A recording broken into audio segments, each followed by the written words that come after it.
Being 6:30, well, I'll call the meeting to order, and I'll take a roll.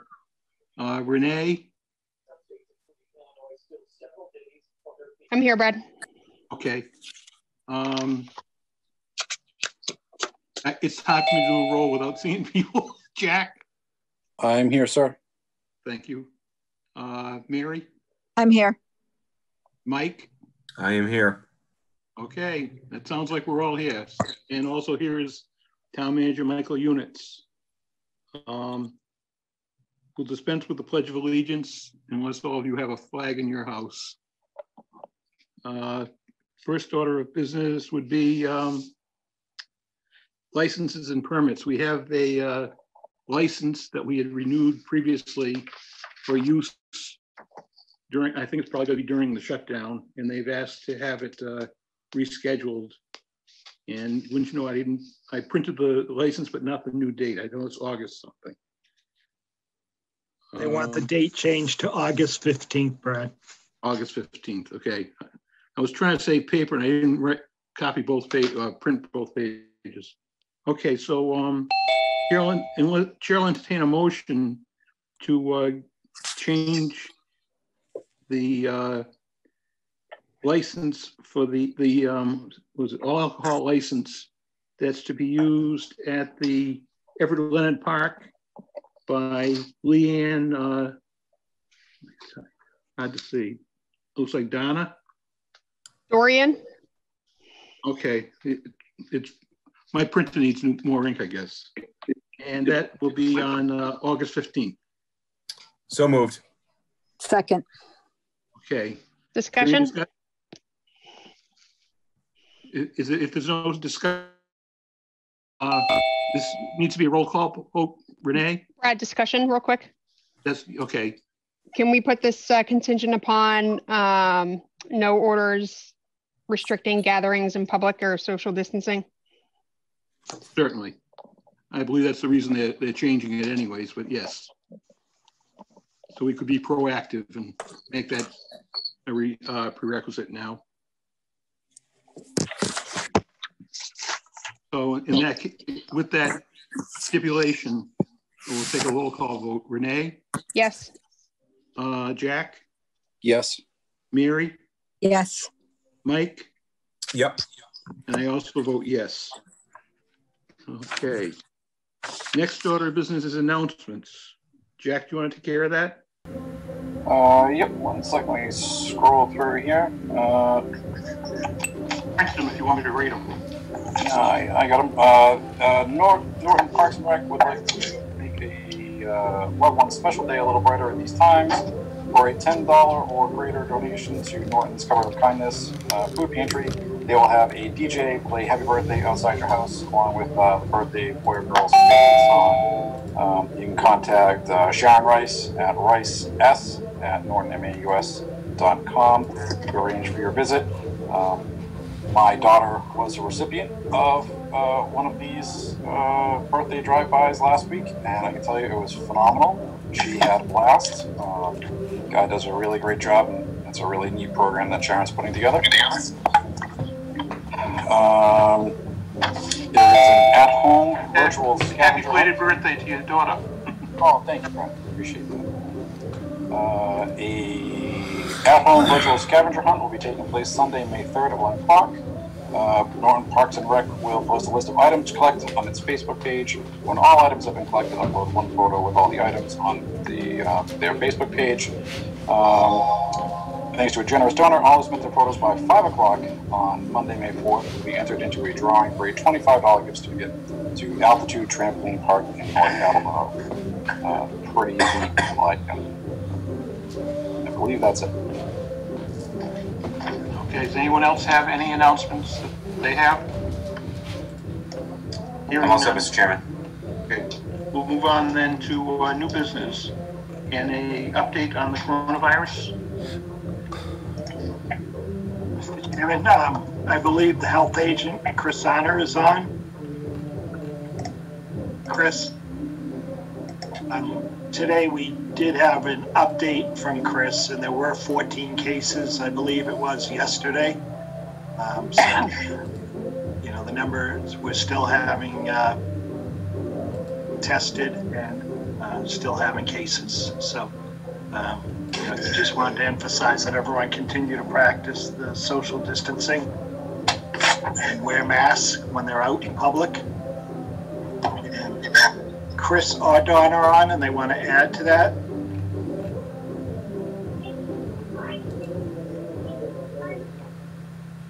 I don't see Chris, but Donna's on. I'm on. Yes, we're still seeing numbers that are higher than I like, but we're doing okay. The school nurses came on board to help me this week, and they have taken 7 cases, which has been very helpful. Each case takes approximately about 50 minutes to an hour. These are confirmed cases, and I call the patients, and I have a list. There's about 5 pages of questions for me to ask. Most of them are about their symptoms and their demographics, and then we get into contacts and who they've been in contact with. That has gotten much easier because of social distancing, because everyone's contacts are pretty much their own family. You don't have, you know, people aren't going out and seeing a lot of friends and all of that. So I am having more healthcare workers in the last couple of weeks than I did prior.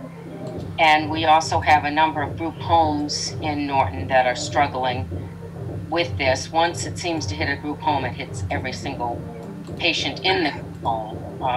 That particular population is harder to social distance and to get them to keep a mask on. But the people who are running the group homes are doing a wonderful job. I'm very impressed. So I feel like everyone is doing a great job. North Cottage has done a great job. We've been really lucky with Wingate. Yeah, everybody has really stepped up to the plate, and I'm very happy with the way the citizens have been managing, and in particular these dormitory style settings where it's so hard to keep the virus contained. So, but I'm busy. I want to thank Donna and Chris. I was contacted last week by someone concerned that at Wingate they didn't have enough masks, and Donna and Chris were right down to give them what they needed to get them through to their order came in, and I appreciate that, and they appreciated it too. It's good to know that we're kind of keeping a handle on it, and it's great to hear that the nursing homes are doing a good job. That they're such a vulnerable population. So, thank you very much for everything you're doing, both Donna and Chris. Anyone else have anything? Peter, I got it. Brad. Yes, Peter. Yeah, yes. You and Chris, Donna are doing a good job battling this COVID-19 thing. I'm doing a good job showing positivity, washing our hands, staying healthy, staying safe, and staying positive. And hopefully we can get back to normal either May or June. Right, everybody? Sounds good, Peter. Right? So, Mr. Chairman, I have yes. one item I was hoping to discuss would be adopting a Norton guidance for face coverings in public. Just have a conversation with the health agents on that. I know a number of surrounding communities have gone that way recently. Curious to hear Donna's thoughts. Chris, if he joins. Well, interestingly enough, I just got off the phone with North Cottage, and I suggested to them that they consider, they have masks. So a group of people from Red Mill Village made over 200 masks for them.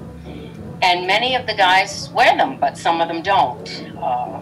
And I suggested that they start enforcing it because it's their program. They've got them there, and they can say, you wear a mask or you don't stay here, because they are a vulnerable population. They live in dormitory style setting. It's very, very important. They have done a great job from the get-go.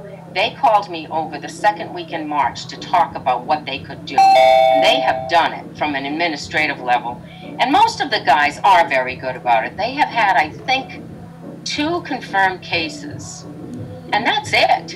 And there's 250 guys over there. You know, that's pretty darn good. They've had a few people recently who've been tested. One was positive, so now he's their 3rd case, and he's in isolation. They have a whole separate building they can put him in, and they quarantine the people who were near him. So they are following protocol beautifully. But I did suggest that they consider doing that because they can. And it doesn't involve police, doesn't involve a fine, just you're living here, this is what we're saying you do. And I hope that they do it because it would really help. Yeah, I would think so. It's, I know when you're not used to it, that donning a mask can be kind of a pain. I know even when I was going to work, when you'd go into a clean room, to remember to put the mask on was kind of, but I mean, if you just get into the habit, it's really not that big a deal, and it can reap many benefits. Right. And May I especially say something? Sure. May I say something? So I saw, my name is Kelly Hallisey. I'm a resident of Norton. I noticed it was either Norton Connect or Norton Neighbors, that Easton put out something that everyone in town must wear a mask when they're out of their homes. Is that something that Norton can institute? I'm not sure what North Cottage is, but institute it throughout the whole town, because I do see a lot of people out and about without a mask, without gloves. I've offered to give people gloves. I mean, everybody should have one on. And I think that was the direction I was trying to go to, not just within the confines of North Cottage or Wingate or anything like that, but within the public spaces in town. Is that something that we'd like to consider adopting to try to help control the spread a bit more? Brad? Yes, Mike. I know that the health agent is looking to see what guidelines the boards of health in other towns have used, and that is something that he more than likely will be bringing up with the Board of Health. I mean, if we can legally, mandate the wearing of masks in public property or public facilities such as a store, grocery store, something like that, I think that makes sense. So I mean, I have no problem with mandating the wearing of face masks in public areas. Anyone else have anything to say on that subject? I think Lauren may say something. I saw a camera for a second, but I think given Donna's update with the 14 new cases, I certainly think, I don't know if that's within our responsibility to do it or the Board of Health, but I think at a minimum, if it's not a responsibility, we can certainly support that. I'm in favor of doing that within Norton. Yeah, I mean, if it's the Board of Health venue, fine, we'll support them.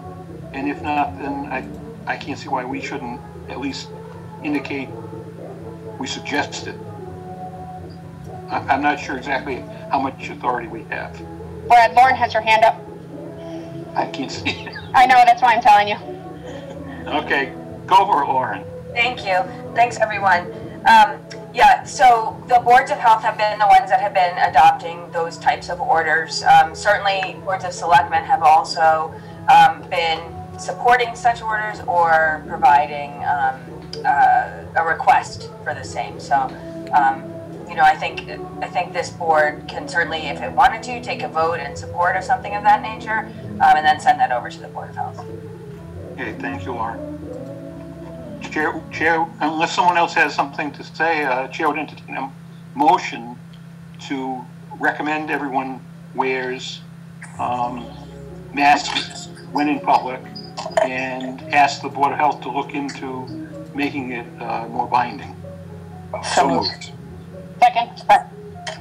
Okay. Now that we have a motion. Am I allowed to vote? No. No. Okay, okay. Now we have a motion and a second. Is there any discussion on it? Hearing none, we'll go to the vote. Renee? Yes. Mary? Mary? Yeah, I'm sorry, stuck on mute. That was a yes. Jack? Yes. Mike? Yes. And I also vote yes. Okay, thank you for bringing that up, Jack. I know you had mentioned it in an email, and I forgot all about that. Not a problem. Thank you. Okay, Mr. Units, we have on our agenda a note to talk about taxes. Yep. Before we get to that, could I just bring up the food program? Where, as you know, the schools have been running a program and providing meals to children and now adults and seniors.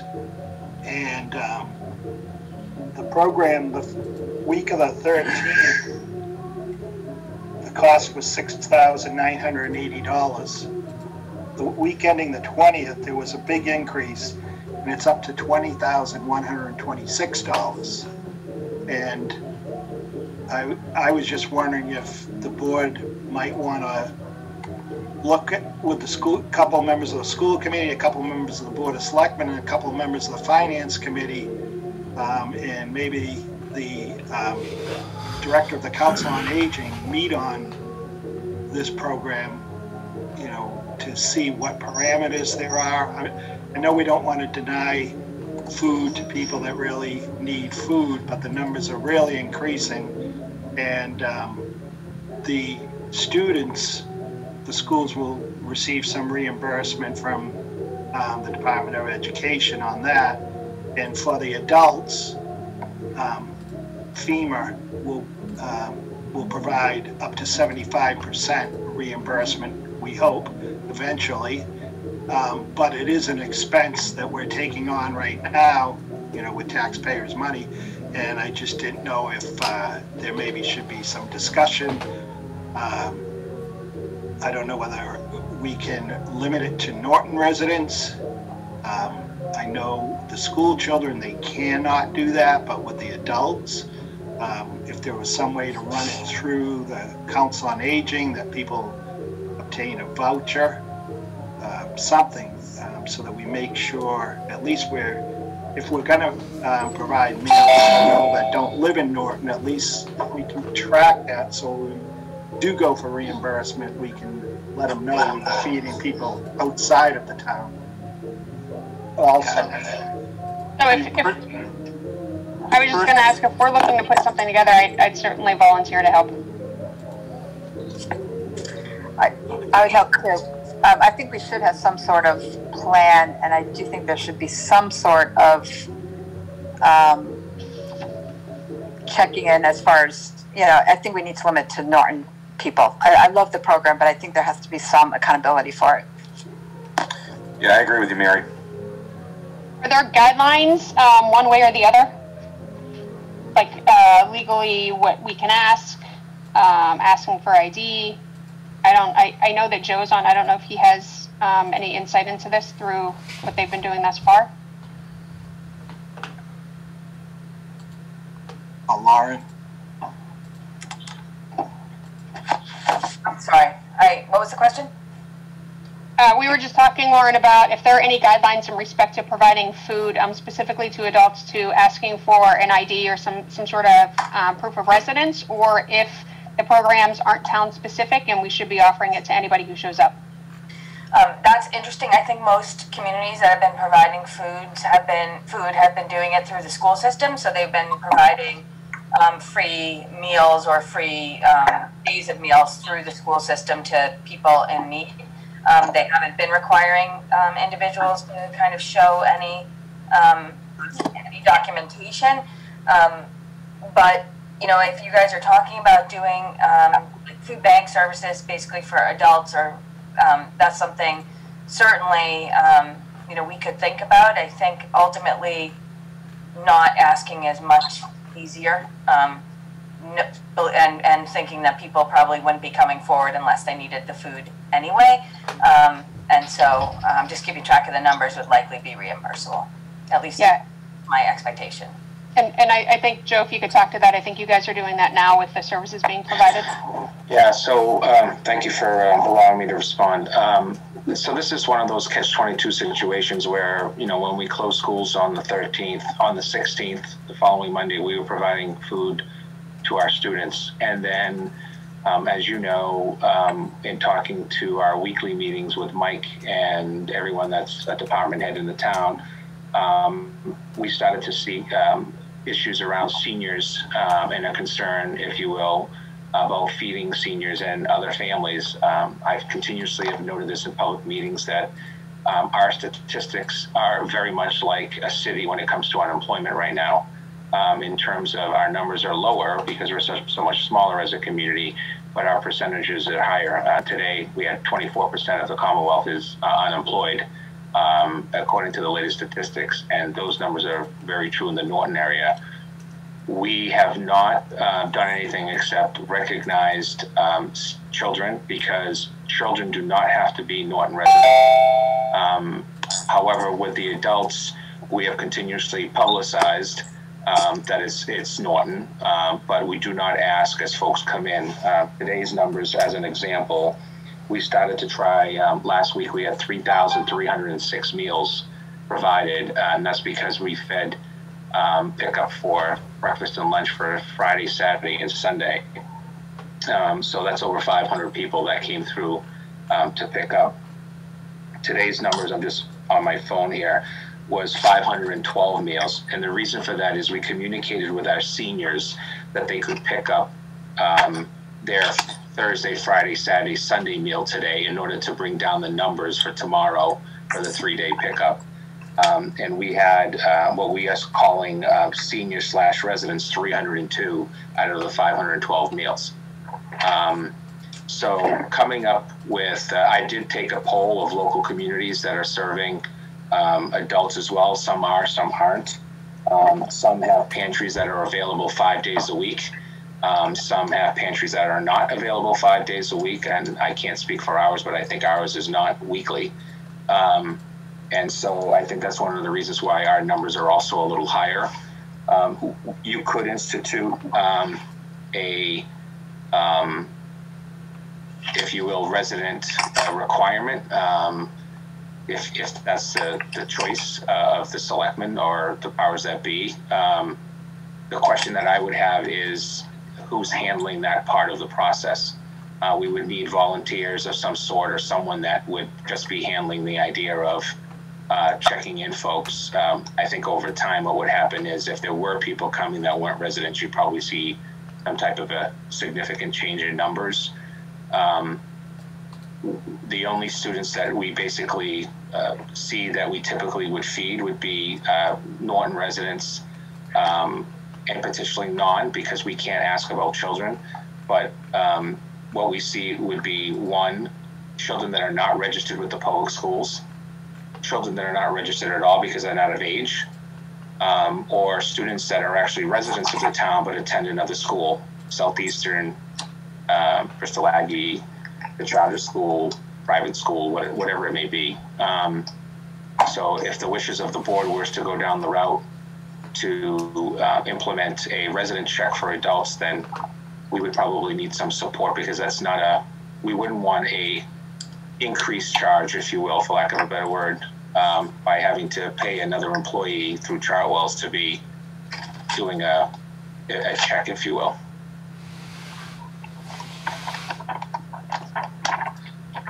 Yeah, my initial thought when I first talked about the meal program was that it's too bad we couldn't ask the adults to just show a license or something like that. But if it's going to cause the price per meal to go up because of an extra person checking it, it might not be worth the money. Join the meeting. So, does anyone else have any feelings either way? I mean, Brett, I wonder, I'm kind of with you. I wonder how much of an issue it is, because it's been something that we've circulated through Norton, and I know other towns are providing it too. I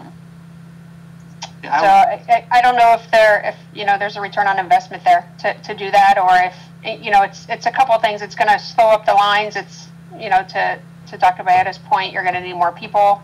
I don't know. Can I make a suggestion, Mr. Chairman? Joe Bayetta here.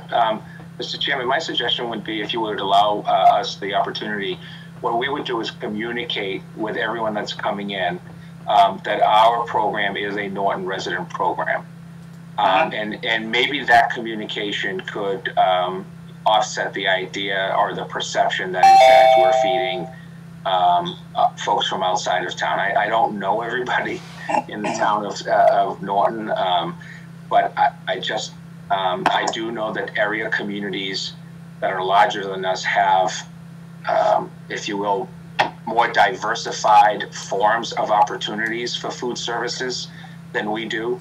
And that's not a knock on what we do. It is what it is, being a smaller community. So we could communicate in writing. And again, I've been pretty adamant that if we have folks from other towns or people who are misusing the services, then I guess I'll meet them in hell when we both get there. But I don't think it's that drastic of a number, but we could communicate that and do some public relations which is limited to no cost for the school department to do as part of that program, and then potentially report back to you to see if there's been any change in our numbers in terms of people in need.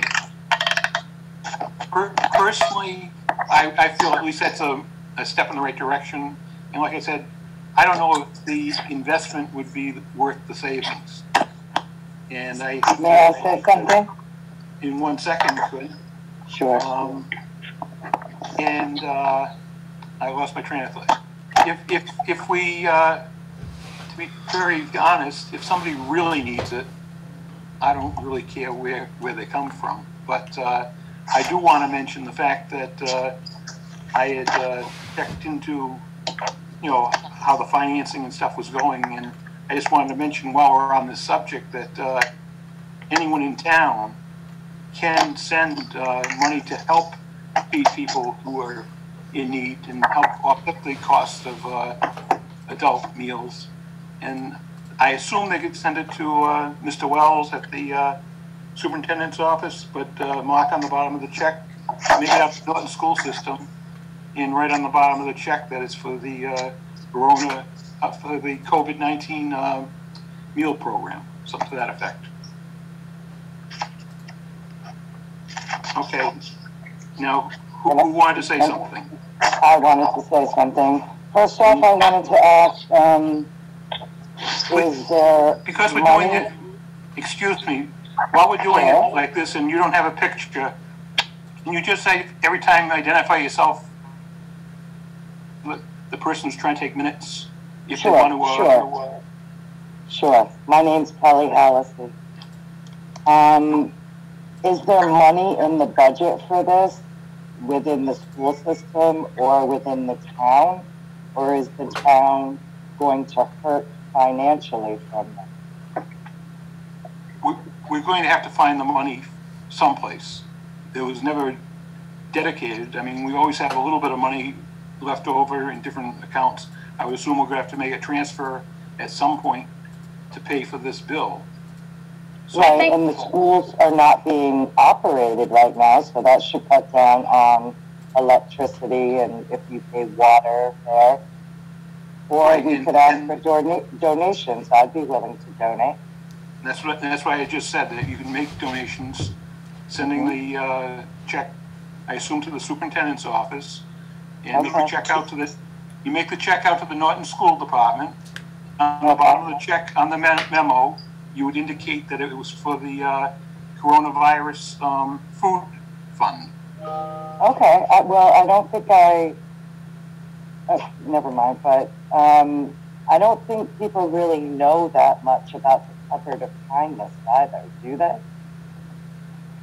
Probably not. It's just that, in my opinion, it was easier here I'm being lazy and going to take the easy way out, but where I don't go to the market myself, and usually the food pantry, I've always dropped food off, and where I'm not going to the market to get the food, I felt that by doing a contribution towards this meal program was, I hate to say it's the easy way out, but it's the healthy, safer way for me right now.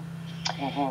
So Brad, if I can comment, I think back to Mike's original point, I think this is why it probably makes sense to get a couple of FinCom together, and then a couple folks from Dr. Bayetta's team, so that we can figure out how we fund this, right? I mean, we have the solution. We have a potential solution. Let's just close the gap. Okay. And I think too, like I've been taking notes as well. As you know, Jack and I did those public service announcements, and the Cover to Kindness was on there. Mike has talked about it on multiple meetings now, so I think we can start. We can talk to Dr. Bayetta too, and see the best way that they can accept donations, and we can start getting that information out as well. Mr. Chairman, just as a comment, right now it's a 75% reimbursement through FEMA. There has been a filing by the Commonwealth to make it 100% filing, and it's under headlines bullet number 5, which clearly articulates food production and food distribution as part of the FEMA reimbursement. So it may be that the taxpayers, the budget line item, whatever the situation is null and void to begin with. It might almost be like a loan to kind of front the money until the federal government returns. And Brad, yes, we have been receiving some contributions to the Norton Cares account, which also could be used to help defray some of those costs. And I know you can also help, like Norton Veterans, by sending money to the Veterans Agent, who will help the veterans, or you can send money to the Norton Seniors also, and would help senior citizens not only with food, but maybe drugstore items, toiletries, any household items that they might not be able to afford at this time. Kelly Hallisey again. I actually donated like $1,000 worth of food to the Cover to Kindness, so maybe you could get some of that food. Also, I was going to go today to CVS to get like a couple $100 worth of $20 gift cards for the veterans and the seniors that I saw on the YouTube page. But where do you think that money would be most needed? Would that be needed, or would you like me to funnel it somewhere else? To be very honest, I couldn't tell you. I'm sure there is need every place. Everyone needs something. But I think also at this time, having like the ability to spend the money, maybe not just on food. There are other items that they need. So any kind of a gift card, which is usually how I take care of the veterans, is through gift cards. But and to be honest, my daughter will not allow me to go into a store, so I just gave them a check and told them that they could go get the gift cards themselves.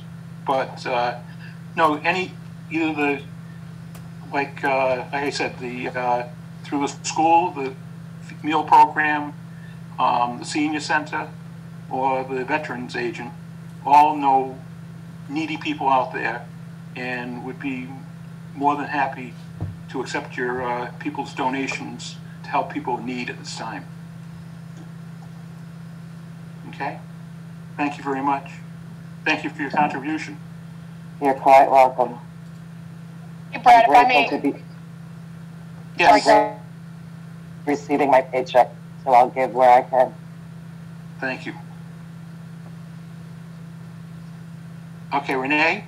If I can ask while we're on this topic, Mike, is there a reason that the Cover to Kindness is only open 2 days a month? Is there an opportunity for us to increase the days so that there's more support given to the community? I don't know. I would have to have that conversation with them. I don't know whether it's a staffing issue or just when they're able to get deliveries from the Boston Food Bank. I'd have to ask them that. And can you ask them as well if they've been doing any sort of outreach to get additional grant money during this time, because there should be some opportunities for that.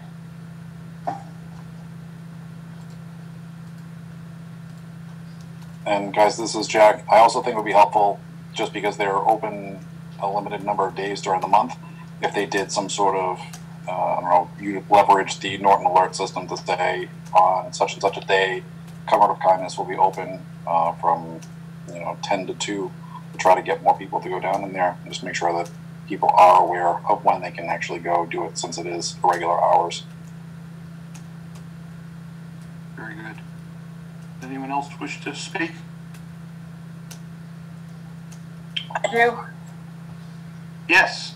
Hi, Estelle Flood, Veterans Officer. I would be concerned about the Covenant of Kindness just because of the size of it and the quantity of food they're able to store. They're not as big as some of the food pantries, i.e. like in Attleboro.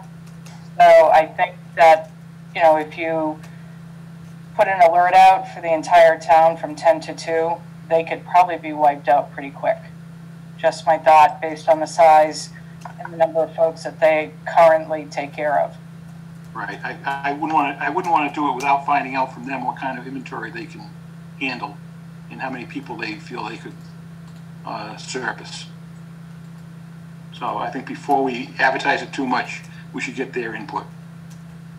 Yeah, maybe Mike, if you can get that input, maybe the ad hoc group, right, with FinCom and Joe's team, maybe we can incorporate that into the discussions. Maybe there's some other space around town that, especially if donations start flooding in or they're able to get grant money and we can get more food, maybe there's opportunity somewhere to store it. I don't know what the requirements are for that, but if you can get the information, I think those are discussions that can be had. Okay. Thank you. Thanks, Estelle. Does anyone else have anything they'd like to bring up? Okay. Now, Mr. Units, on the consideration of the real estate tax payments.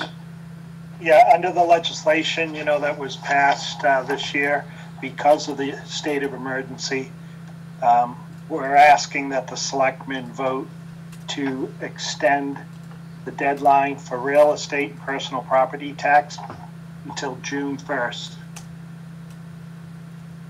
Okay. Does anyone have any questions? I just have one. Is that, Mike, is that in our packet?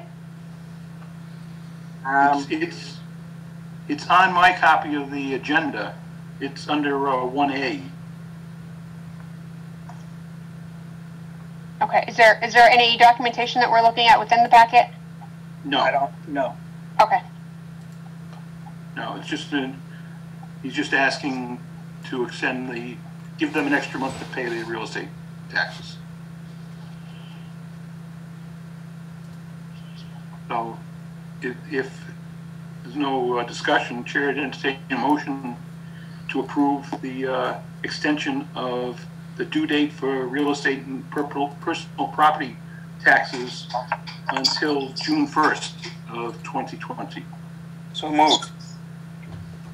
Second.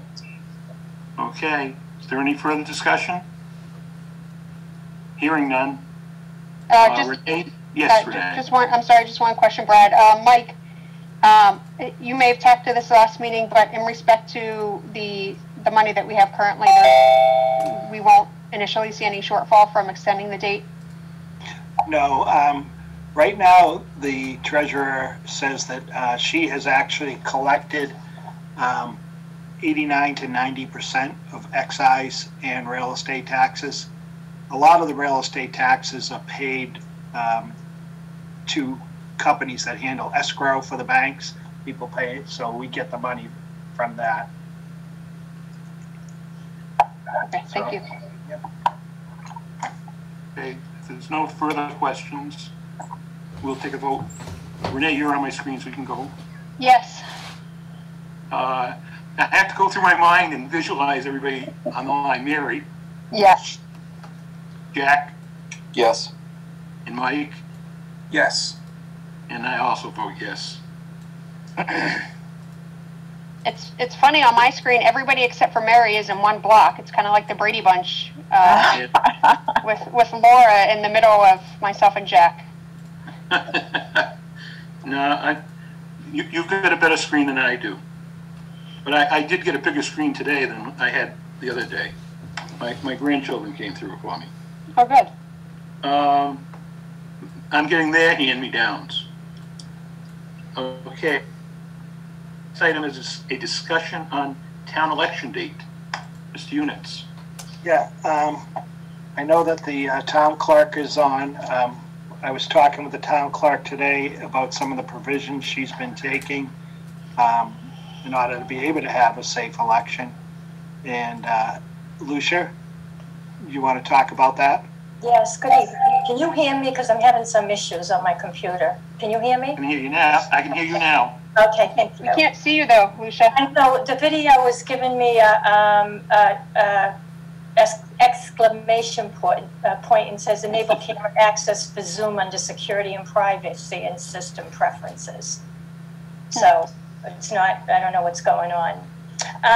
First of all, a date. My thoughts are June 22nd or the 29th. I don't know how you people feel about it, but I just think would be safer going longer. And one of the things that we talked about was Lucia is purchasing, like they have in the stores now, the petitions that can be put in front of the poll workers. The virus cards. Plexiglass? Yes. So they would be protected. The election will be on a Saturday. Obviously, the school's not open, so Lucia would be able to split up precincts in different locations to keep separation. I don't think we have the issues like you've seen on TV in cities where people are all lined up waiting to get into the polls. Unfortunately, we usually don't have people waiting in big lines to get in. So, Lucia, just to clarify, the dates that you gave, those are Mondays, right? No, those are Saturdays, right? June 22nd and 29th. Am I in the wrong calendar year?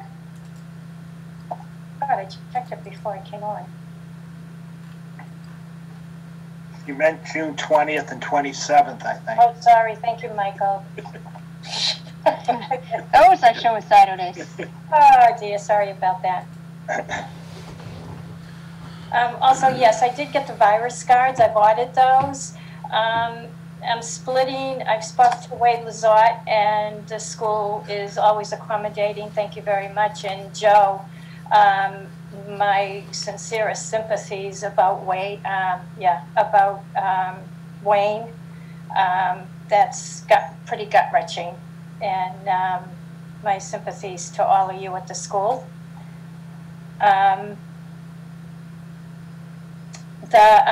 I spoke to Wade Lazat, and I'm going to the school the beginning of the week when Chris is there, the custodian, and I've got to do measurements because there's 2 at a table and they have to be 6 feet apart. So I think I'm going to need 2 tables for each precinct.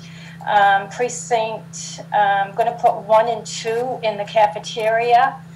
Precinct 1 is the biggest, and so I plan on splitting them up.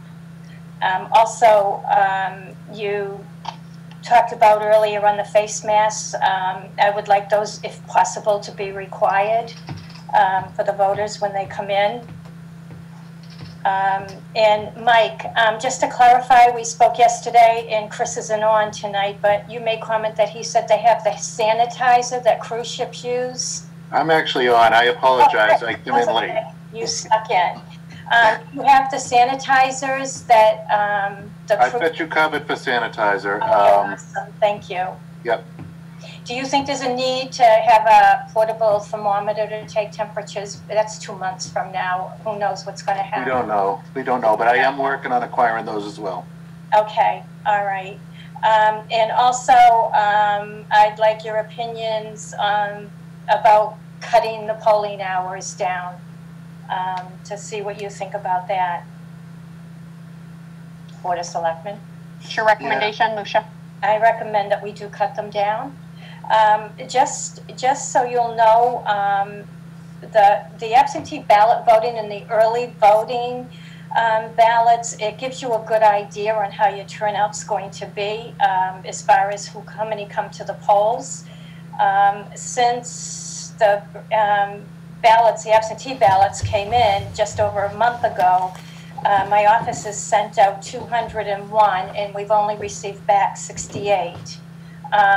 So that doesn't, it's to me, it's not good.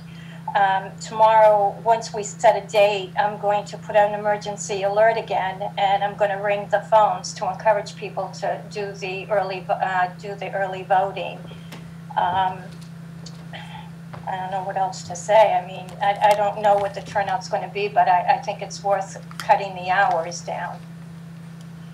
What would you suggest? I was thinking along the lines, instead of 7 to 6, maybe 10 to 6.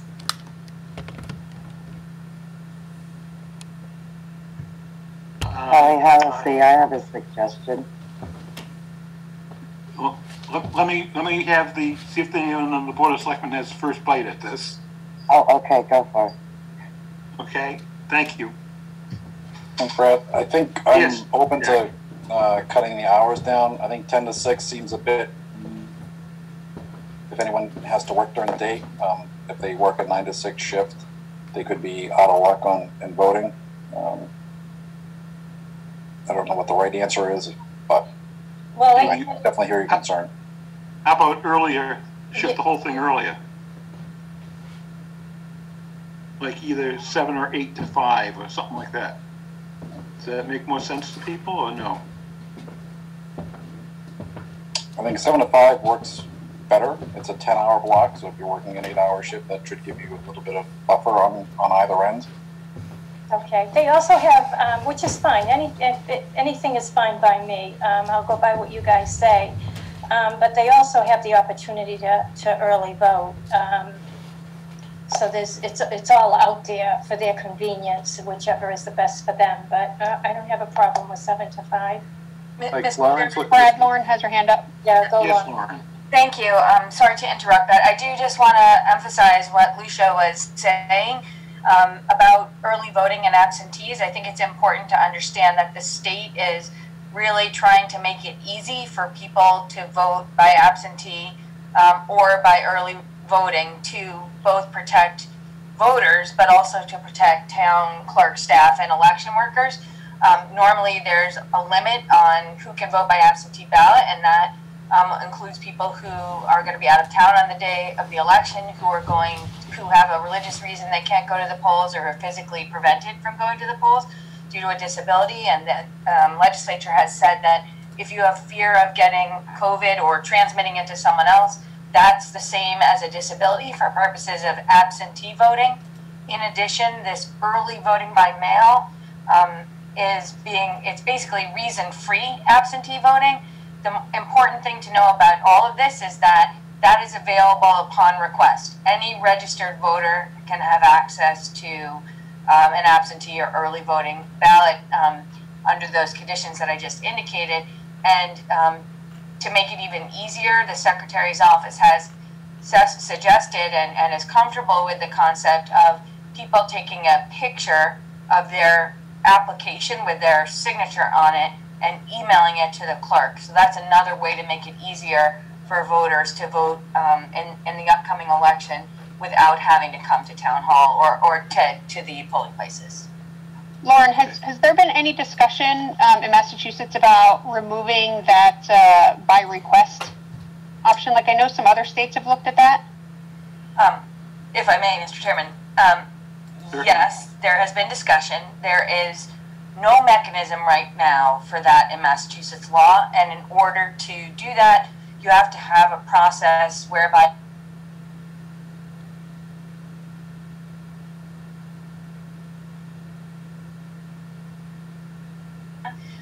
my understanding is that all vote by mail takes a while to implement, and even if we were able to do it, it still requires voting centers where people who are uncomfortable with someone else putting the ballot through for them can go and put their own ballot into the ballot box. So the idea of this early voting by mail and expanded absentee ballot access is to essentially replicate that kind of a situation, meaning as many people voting by mail as possible, thereby limiting who shows up at the polls.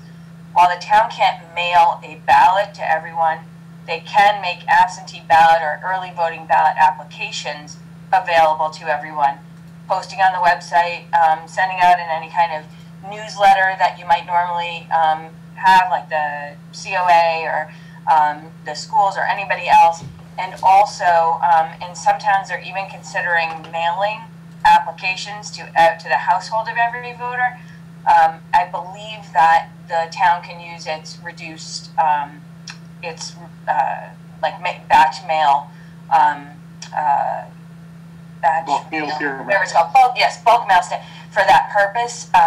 So those are various ways of doing it. You can also have anyone who's on social media can post a link to the application, and so there's ways to get that word out. And I think as soon as you decide how you want to move forward, it's appropriate to kind of push people to vote by absentee.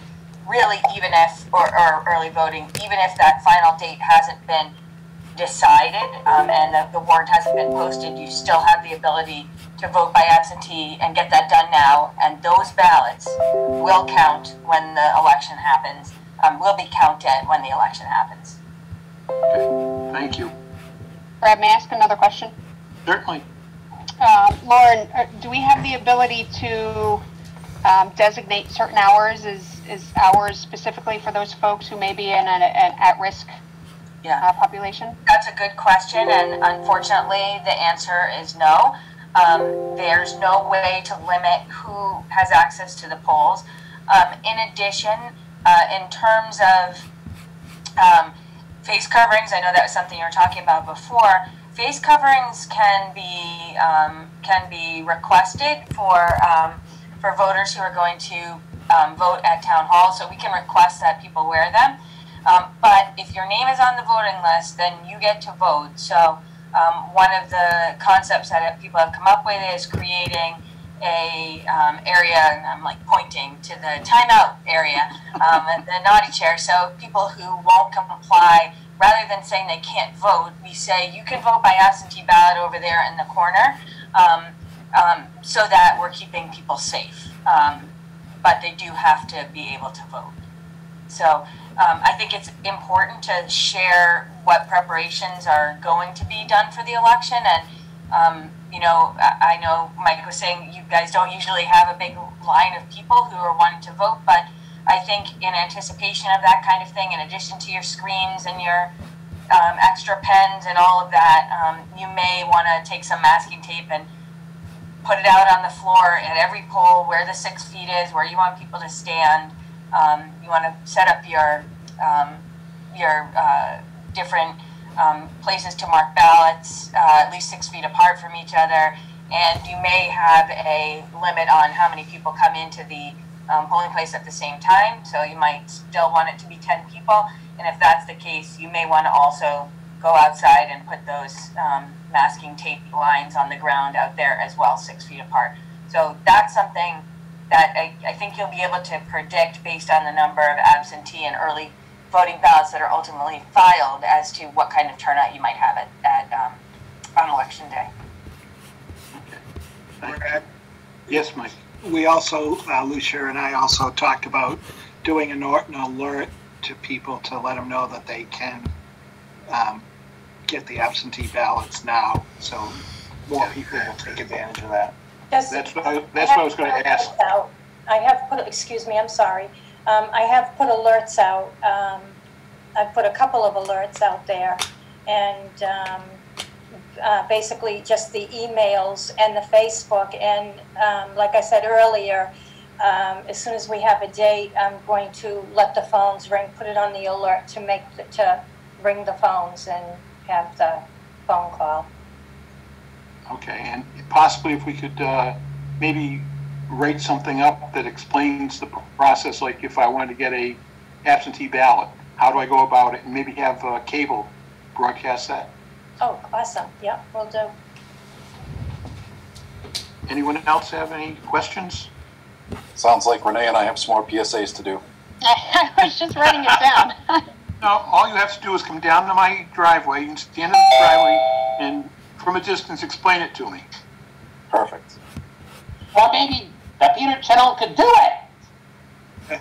There you go, Peter. And hopefully we can get back to normal so I can vote in person. Right, everybody? So, okay. Brad, if I can ask, right? So, you know, I mean, like Lucia said, it's a couple months out. Literally a couple months out. We don't know what the environment's going to be like. What are their parameters around if we needed to postpone it? So my concern is that, you know, we're 2 weeks out from the election. We're seeing an influx in positive cases again, and it, you know, obviously bringing people together to vote presents an additional risk. So, you know, I struggle with two things. One, is it essential that we have this voting and that we do it before June 30th? And if it is, or if we decide to set a date, if the environment continues to get worse, or we see, you know, it declines and then it increases again, what sort of restrictions do we have to make changes? Can we postpone it again? Right. Lauren has her hand up again, Brett. Mr. Chairman, I don't want to be rude. That's great. What are you here for? Not rude. The important thing to remember about the elections is right now they have to be held by June 30th, okay? We know there are actually some elections that are being held May 19th in two Senate districts. So I think we're going to have the ability to take some of the learning from that.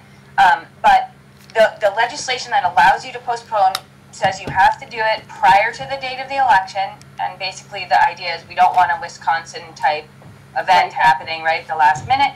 And then number two, that you post on the website if you're going to delay at least 20 days prior to the date of the election, what the board's vote is, what time it's going to be held, all of those things, so that they're available, and then publicize it in any way that you are able, making it available to the public. So the idea of postponing elections itself is different than the norm. The norm is once you call an election, you go forward with it no matter what, that if it has a date in your bylaws or your charter, you have to do it. This legislation allows you to delay. So it recognizes that these are extraordinary, or as everyone's saying, unprecedented times.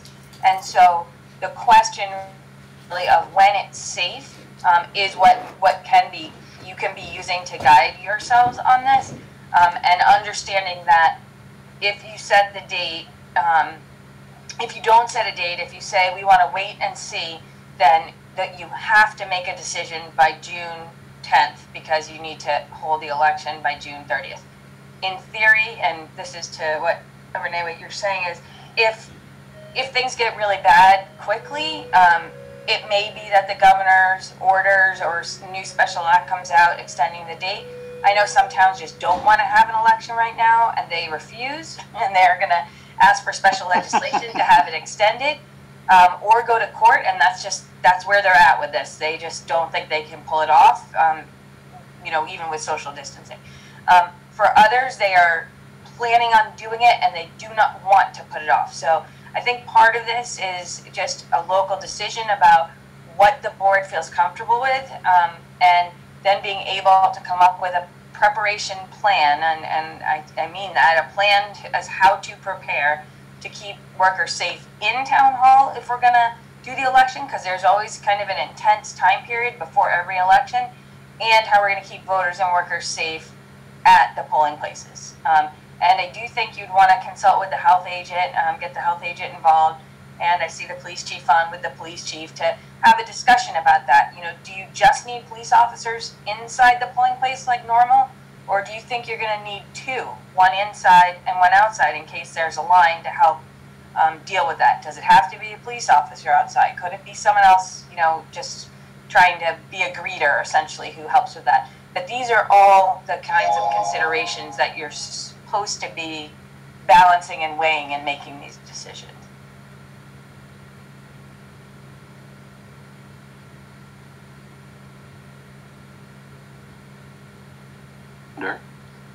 I think for now, I would like to go probably with the June 20th date that Lucia mentioned, with the idea being that that would give us, because I'm thinking about the election also, I mean the town meeting, that would give us the following week that we could schedule the town meeting after the town election. Because technically the town election is the first article of the town meeting. Yeah, but wasn't that last town meeting? What was that, please? I'm sorry. I just said, wasn't the article for this particular election the last town meeting? Usually the first article of all town meetings is the town election. Lauren has her hand up again, Brett. Yes, Lauren. So that is the case. That's traditional. I don't think that drives a decision here.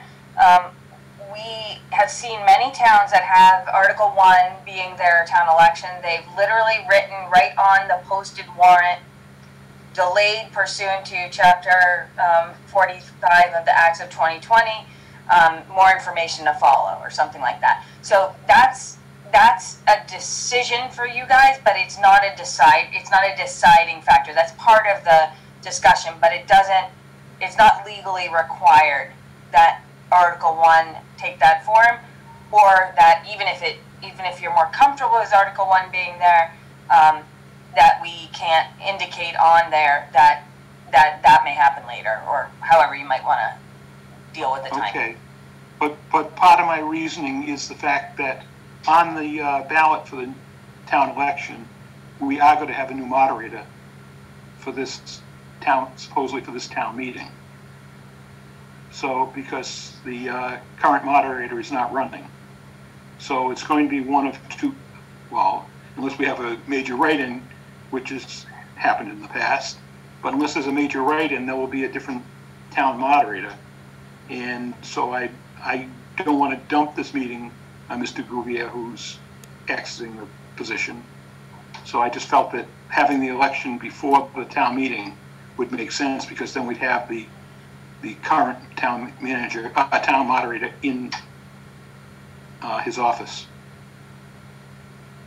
Nothing like dumping probably the most difficult meeting to moderate on somebody who's in office for a week.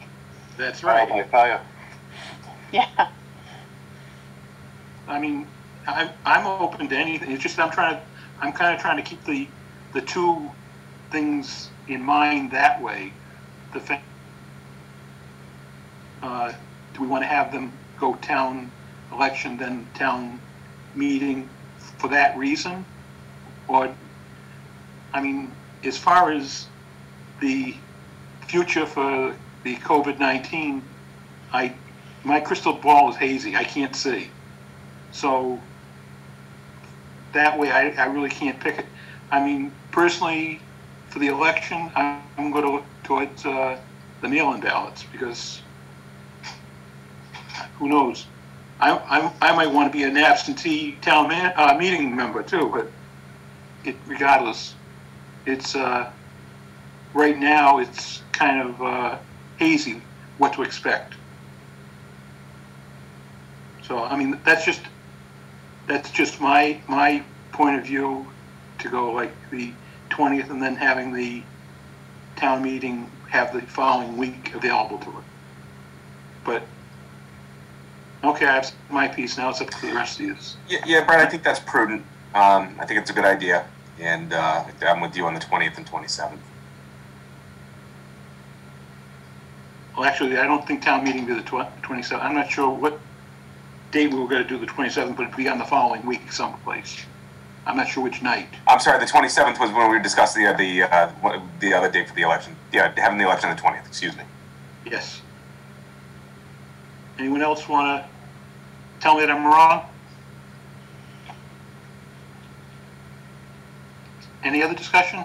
I don't think that there's a difference between the 20th or 27th. I think we just need to you know, monitor what's going on with the coronavirus, because if we do need to make a change, it's going to have to be by the last day in May, right? So even if we wanted to bump it a week because it looked like, you know, that extra week might actually provide some decline on the virus, I think the 20th is a good day, and if we need to move it, we just move it in time to the next week. And I think from perspective, given that the schools are out, we could already have it set up and there would be no impact. Exactly. Correct. That would be my assumption. Although I know sometimes they do the floors in the gymnasium during the summer. Anyone else?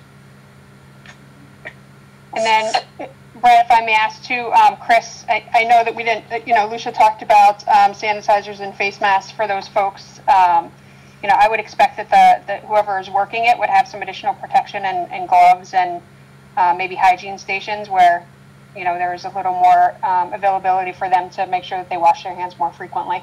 I have every intentions of jumping on this with Lucia in a big way, honestly. I was going to get together with Ray Cord and get NEMA volunteers over there to give me a hand as well. The MRC. And I think that we could easily keep this under control. I mean, unfortunately for some people, if it's a rainy day, they're going to be sitting outside waiting. But I think that we can separate people pretty easily outside waiting in line and only allow certain few in. I don't know that number yet. It's under 10 right now, but I think that, yeah, and as far as the volunteers, quite honestly, I would, no offense to anybody that is older, but I would hope that Lucia can find younger participants for volunteers, just because the older crowd is the more vulnerable.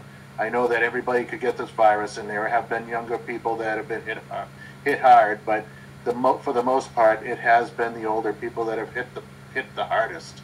So you know, that was one of the other things I was going to suggest to Lucia.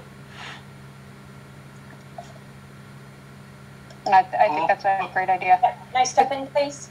Go ahead. I'm sorry.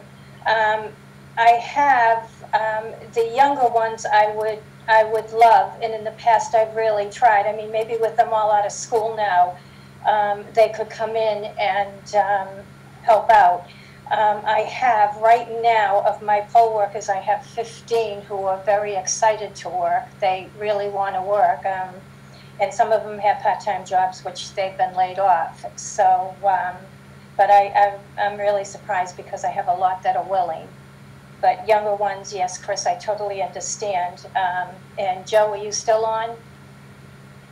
Is Joe Bayetta still on? I am. I don't know if it's, hi. I don't know if there's some way I could get anybody who's 18 in the high school. They have to be 16. They can be 16, but they need parent permission. Okay, let me work with my different organizations, and I'll also work with my senior class, because this may be something that they would be willing to support as well, and they're going to all be predominantly 18 by the time you have an election. Have an election. They can be 16, but they need parental permission. All right, I'll put out some feelers and see if I can get you some folks, and that would be for probably a training day at some point prior to that. I could. Well, we can work on that. Let me get you some numbers. Yeah. Let me get you some numbers. Okay, thank you. Yeah. Thank you, Joe. Hey, Lucia. Yes, Sean. I just received an email from a high school student earlier today looking to volunteer, so I can pass his information along to you or vice versa as well. Very good. Appreciate that. Thank you. Yep. Hey, Lucia, did you say earlier in a different meeting that any adult who offered to work needed to be a registered voter? Lauren, they don't have to be. If you can have 16-year-old students in there with parental consent, I wouldn't have thought so. You know, Mr. Chairman, if I may, I would suggest that we have this part of the discussion offline about who we might be able to find to volunteer and whether and how we might go about finding them, only because I just want to be respectful of, you know, different people's, you know, certain people may want to participate even if they fall into a particular category. So let's check and see how many poll workers we have, how many poll workers want to participate, and what we think we need, and then we can reach back out in a public way and recruit. I don't think that Dr. Pieta should stop doing what he's doing, or that Mr. Simmons should, but I do think that it's at least good to kind of regroup on this issue and come back to it. Right. Okay, thank you. Anyone else? So we agreed on setting the town election for June 20th from 7 to 5. So moved. Second. Okay, I have a motion and a second. Is there any further discussion? Can I put that out? Can I get that out tomorrow? If we vote on it, you can. Okay, thank you. Is there any further discussion? The only thing I want to say, I think that's the fastest I've ever heard me second a motion. I was thinking the same thing. Just trying to move the meeting along. Okay. Now you got me confused. She's not trying to move the meeting along. She's trying to pass along. She's anxious to get the votes done. Yes. Okay. Renee. Yes. Mary. Yes. Jack. Yes. Mike. Yes. And I'll also vote yes. Okay. You know, I have the hardest time with people's names, especially when their faces are not in front of me. You're doing so I have to sit here sometimes with my eyes closed to visualize going down the table. So you have to excuse my hesitations. Okay. I bet you Jack can come up with a little photoshopped picture for you. Okay. I appreciate that very much. We'll get some life-size cardboard cutouts delivered to the house, Brad. Can't be cardboard. My daughter won't allow cardboard in the house. Yeah, mine will be half off. Yeah. Mine will have sound. We have to pay. As long as I don't have to put batteries in yours for the sound, Renee. Oh no, I'm like the Energizer Bunny, Brad. Okay, keep going and going. Yep. Okay, we'll move on to the discussion of the town meeting then.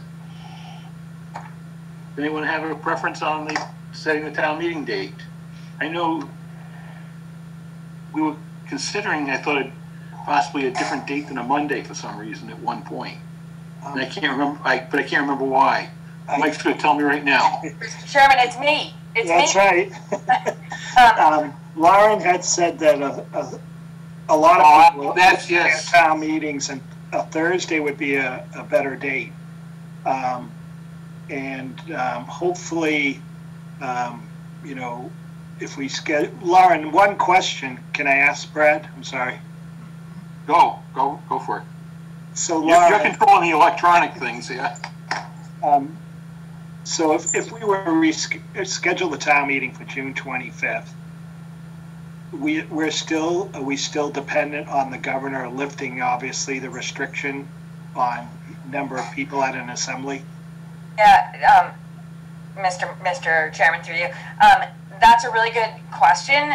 It's very strange. The governor has essentially, not strange, has essentially exempted local legislative bodies from the 10-person restriction.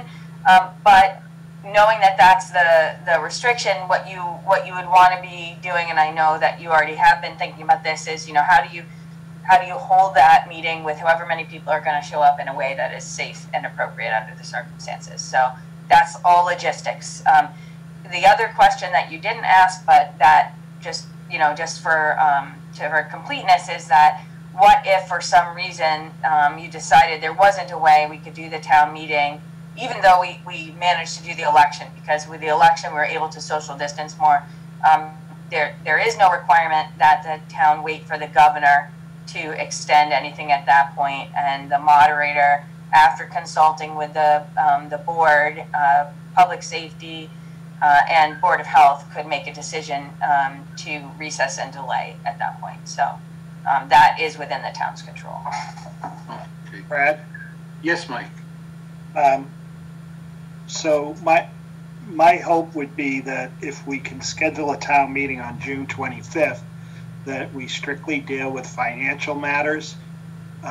So that way we may not have as large a crowd as we would if we had other matters on the agenda, and we could hold it still hold it in the gym. I mean, if we're just doing budget matters,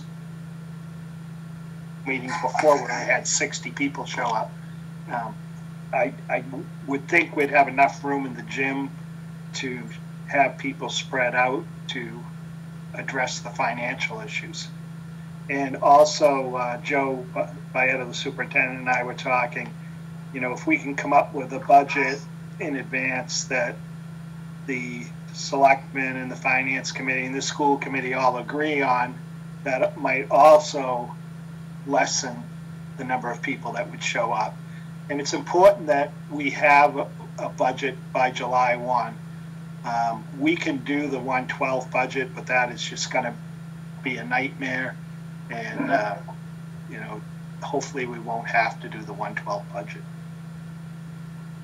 Okay. Question for Dr. Baeta is, I'm just thinking, what is the capacity of the high school auditorium? Or I believe it's, the gym? The auditorium, I believe, it's either 374 or 384. It's just under 400, if I remember correctly. So with social, okay, with social distancing, you'd have to go every third seat would get you the 6 feet roughly. Unless it was a husband and wife, which they're not probably going to do the social distancing. I would assume they're closer than that when they're at home. That would be 6 seats. That would be the other room. No, yeah, I mean, we could still do what we normally do in anticipation in this case, because we'd leave it up to Lucia to inform us, but we could set up further seats in the gym to, you know, in case you in fact get 200 or 300 people to show up. Right. Do you think it'd be better for us to plan on having it in the auditorium, in the gymnasium? I would prefer that. Setup time. Yeah, we have the manpower, but I would defer that to Lucia and to the board and Mike, because and we typically just support it. We don't. It's not really our decision. Yeah. I'm just asking, you know, because we're going to be in your house, and we're pretty available at that time. The school's already out, so we don't have to worry about the next day with school or the day of and any of that stuff. Our last day is the 15th. So having it on the 25th means just preparing the day before and whatever setup folks would want. Okay. So I don't see an issue with it. Okay, thank you. Yep, thank you. So my 2 cents on the location would be for the I think that makes a much more flexible environment. You have to remember, it's not just like a linear distance. You need a 6-foot radius circle around you. And the studies that I've done for my buildings at work, it's reducing your occupancy to about 30% of what it could be. So if we have, you know, 400 people allowed in the auditorium now, you max would be 120. I think the gymnasium gives you the ability to set chairs in a socially distanced manner and accommodate a larger crowd, especially when you use the bleachers as well. That's what I was thinking, and that's why it prompted the question. Is I thought that, especially with the chairs, we could kind of mandate the social distancing, where with the fixed seats in the auditorium, you're leaving it up to the people to do it properly. Anyone else have any comments or thoughts? Brett, I have a couple of thoughts on this. Yes. So June 20. So I'm thinking about, you know, what's currently in effect. So right now the order is that daycare centers stay closed till June 29th, right? So from that perspective, I'm thinking about, you know, specific non-essential businesses being closed.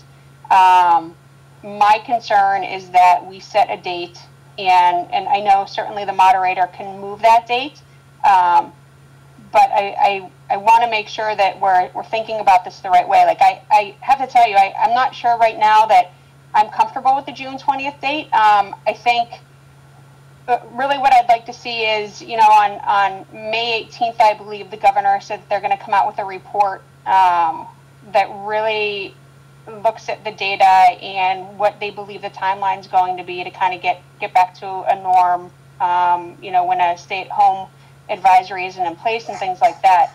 I'd almost like to wait until the 19th until we have some guidance in respect to whether or not the current order for the June 29th closure is reduced.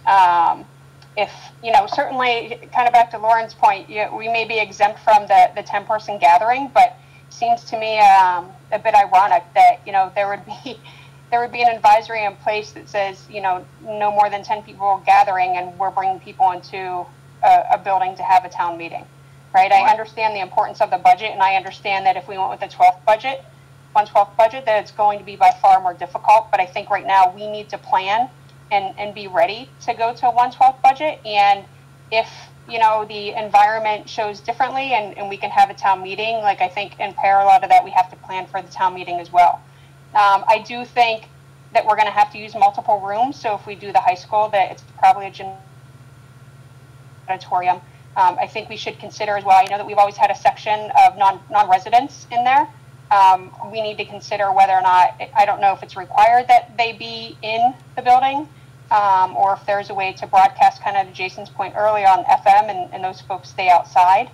But I think those are some of the considerations that we have to talk about. And I am concerned, and I know there was a comment made on Tuesday about not allowing kids in the building, but you can't, because, you know, back to the point of everybody has the right to vote.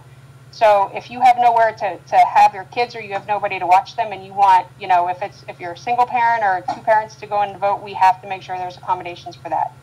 So, you know, that might change the seating capacity too, because you might have families together. Right.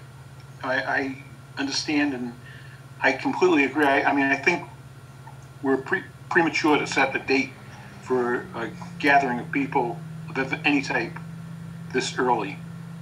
But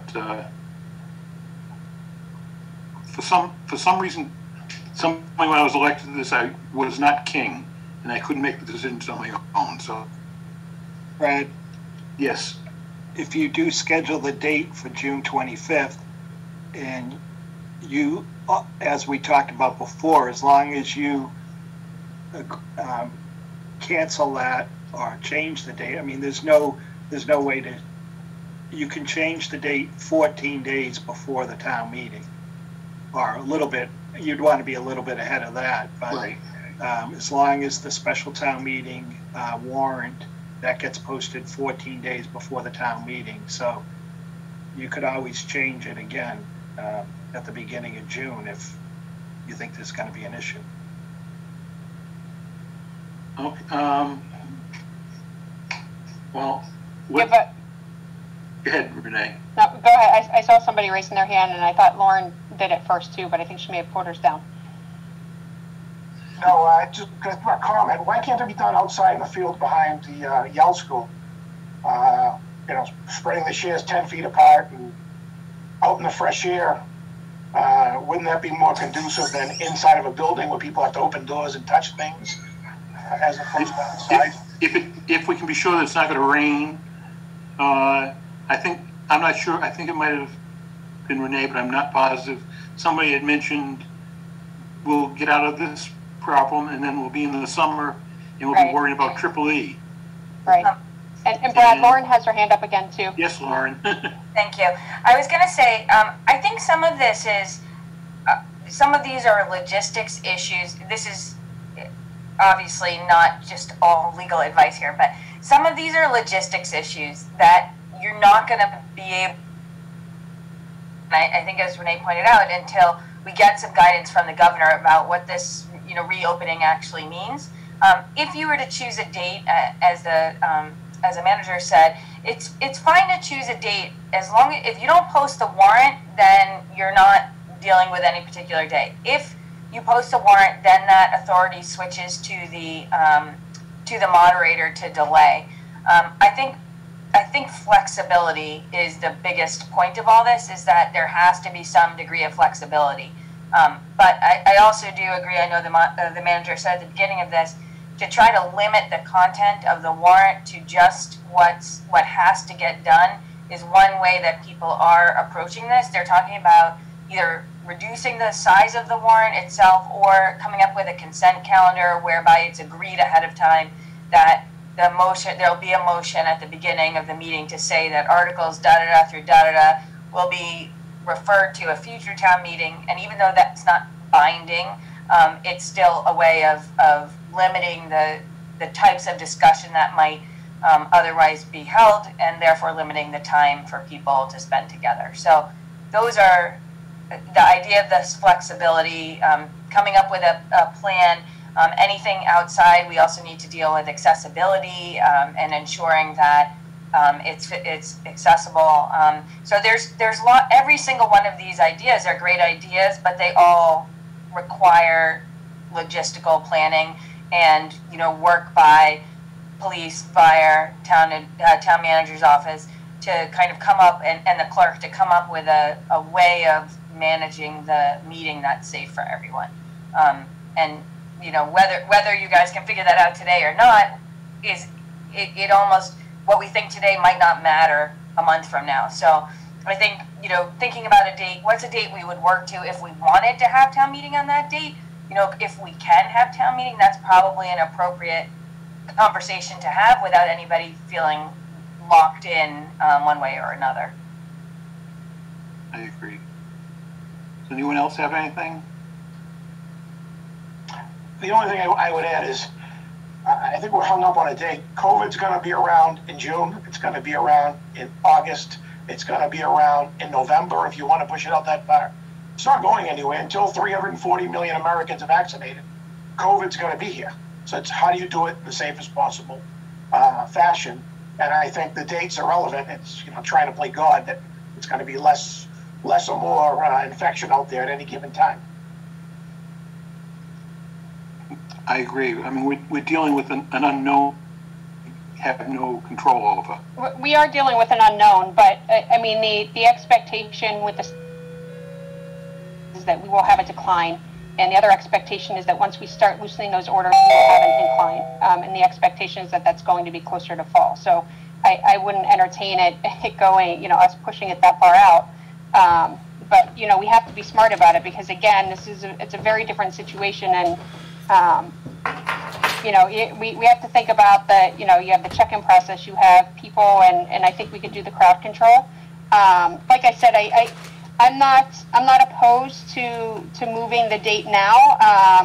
Like my concern, and I would say a condition of that, is that we regroup on the 19th after the governor has provided more information, and we do that with obviously the selectmen and the Board of Health, and determine at that time I just want to make sure that we're reviewing it. Either we're going to look to move the date, or we're going to make sure, if there are additional precautions that we have to put in place, that we're able to do that in that amount of time. Like I said, at the same time, I think Mike, we do need to prepare to be ready to submit whatever documentation we have to the Department of Revenue for the 1/12 budget, so that if it becomes, if we're not seeing the decline that's expected in May, then I don't think it's worth the risk to bring people out, just to get a budget passed. Yeah, I personally, if we're going to move forward on a date, I would just say, why don't we just say that we'll plan on a tentative date of, what was it, the 25th, and visit it again either the end of May, the beginning of June, before we finalize it. Mr. Chair? And in the meantime, yes. Chris Donna, health agent. I'm thinking that this is probably a good situation where maybe we form an advisory committee with myself, the fire chief, police chief, the clerk, town manager, and whoever else needs to be involved to kind of monitor the data and come up with a safe plan to have this, or make the decision that it can't happen, and report to the selectmen. I'm more than happy to accept that recommendation. My concern is for everyone's health, but I'm very concerned about the fact that most of the town meetings, we get a lot of older people, including, which I'm getting into, I am in that group.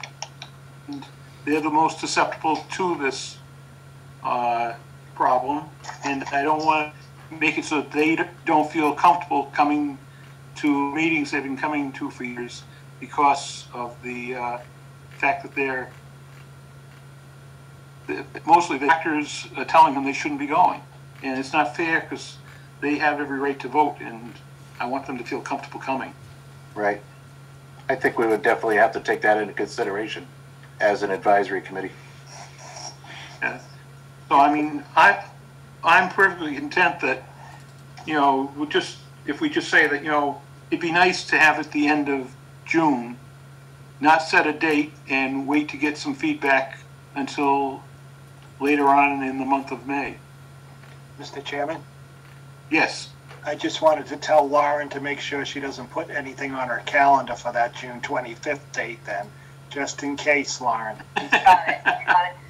Everybody, I'm so sorry I have to run. I hope that you have everything you need, but certainly if not, please, Mr. Manager, text me, let me know, and I will respond. I got another urgent request to be on a meeting, so I'm sorry to take off.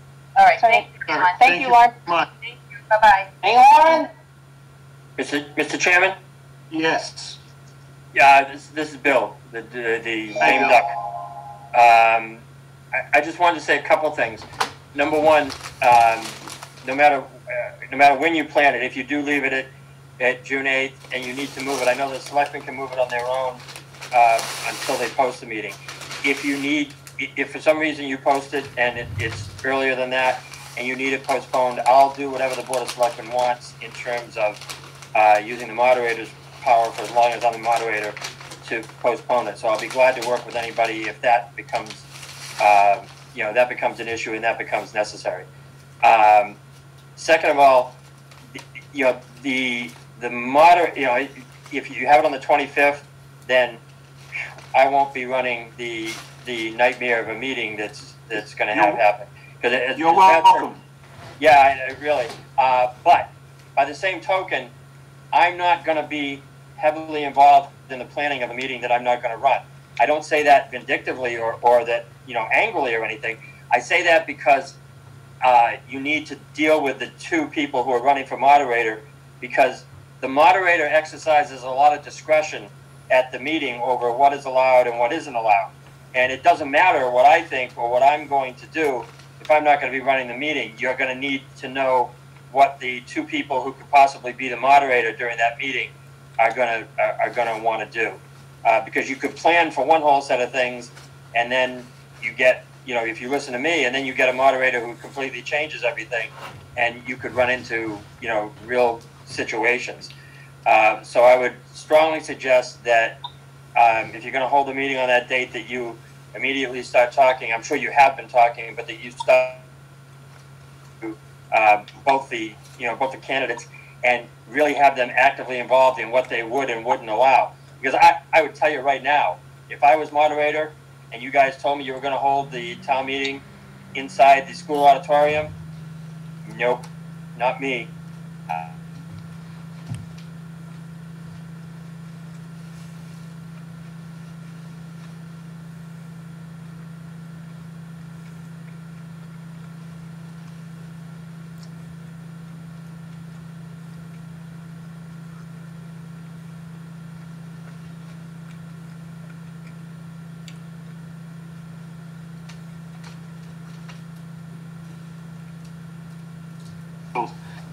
That is a good idea, that when this ad hoc committee, the police chief, fire chief, Board of Health, and other people get together to plan this meeting, that it might be a good idea to invite the two candidates for moderator to be involved in that committee also. Does anyone else have any input? Yes, Peter. What is it, Peter? I agree on the June 25th date, as long as people wash their hands stay safe, stay positive, and praying to God that the cases will go down and the testing will go up, then we will hold these dates, and I agree with those dates. Okay, Peter, thank you. Thank you. Does the board want to table this until a later date when we have a little bit more of a picture of what's going on? Yes. Yes. I would agree. Okay. Can we plan right now for the 19th? I'm sorry? Oh, you mean to discuss it again? Yes. Yeah, like let's put it on the calendar. I mean, if the governor's saying that report's going to be out by a subcommittee on the 18th, let's plan on the 19th. Oh. Well, and the reason is because if we keep June 8th on the calendar and we have to, Mike, what's the date? The 22nd, right? The 22nd, we would have to make a decision, move it, cancel it. If you have it, if it's on the 8th? Well, it's scheduled right now for the 8th. So if we table this to come back until we have some more information and some time has passed and the pandemic moves through the phase, it's the 22nd, right, that we have to do it. Otherwise, we'd be pushing it on the moderator to recess. Yep. So I think it would also, sorry to interrupt, Renee. No, go ahead, Jack. I think it would also be helpful to get a timeline of when the warrant would need to get posted for each of these scenarios, and we can kind of work backwards from there. Sounds like if we are planning to hold it to June, we need to remobilize with the finance committee and start doing the budget review to make sure that we're prepared regardless of what that date is.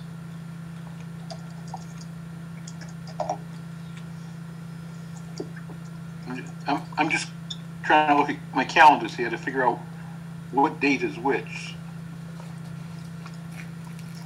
So, so Renee, you basically want to read this after the 18th. Yes, so the governor stated that their report's he's expecting the report on May 18th, which is a Monday. We would have to, if we kept the June 8th on the calendar, we would have to make a decision. If I remember, 14 days is the 22nd. That's the date would have to be posted by the end of the day. So we'd actually have to make sure we made a decision the 21st, no later than the 21st. And I think the 19th would give us time if we had some open questions to have a couple of days to figure out what those questions were. And then, if we couldn't make a decision on the 19th, then we do it on the 21st. How about if we, before we set that in stone, if we reach out to find out if Lauren would be available for us for the 19th? Or if we date during that week where she would be available, where she would be here for any of those potential questions. Yes, Mike. If I could, we're actually running out of time for a June 8th meeting right now, as far as all the other timelines. So I think that is unreasonable to even consider that. I mean, that is done right now. I would say no. I would just forget about. What, Mike, what do you mean by, I mean, I don't think any of us are expecting to have the meeting on June 8th. Right. Right. So if the meeting was going to happen June 8th, we're running out of time because the finance committee has to have a public hearing on the budget so far in advance. So we'd be running out of time now because we obviously, none of us think it's going to happen on June 8th. Right. And if I can ask Bill, is your preference to set a date and then come back to it? I think, I hate to say if I'm not running the meeting, it's not my problem, but if I'm not running the meeting, it's not my problem. But I think if your goal is to give as much flexibility as possible, right now, I think you're bound by, you have to get it done by June 30th, the town meeting part, I think it has to be done, although who knows what's going to happen. I'm not sure anymore. I've heard so many different stories and things. So the later you schedule it, if you schedule early and then know that you're going to postpone, at least you give yourself some flexibility. if you schedule it for the very end of June and something goes wrong and you have a June 30th deadline, now you've got a problem. So that's, you know, that has nothing to do with me as moderator. That's just me as citizen thinking, you know, ahead in what you want to, you know, what you want to do. But that's why I said, the first thing I said is, you know, if you get locked in a position, I pledge to you now that I will, you know, use my waning authority to do whatever you want to do to get it to the date that you need it.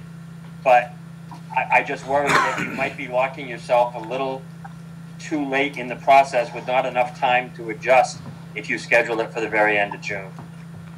So, Bill, did I just hear you say you wanted us to schedule it for June 18th, which is 2 days prior to the election? No, but if I heard you say that, I'd probably nod a lot. So. But no, or maybe I wouldn't. I just heard the 2 days before the election. But I mean, you guys, you know, you guys obviously do what you think is best. I'm only thinking in terms of flexibility. I think you're wise to try to hold it towards the end and give as much time. You know, I will tell you, give up on the notion of fairness and give up on the notion of well, everybody will feel comfortable going.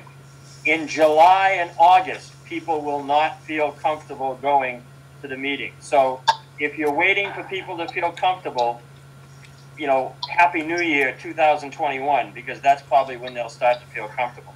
So whenever you have this meeting, it's going to be an uncomfortable situation for everybody.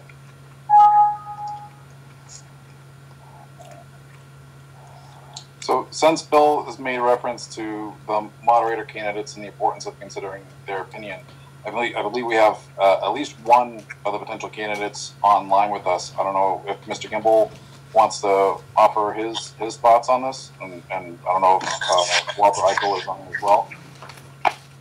Yeah, I'm here. Can you hear me? Yeah, I can see you too. How are we doing?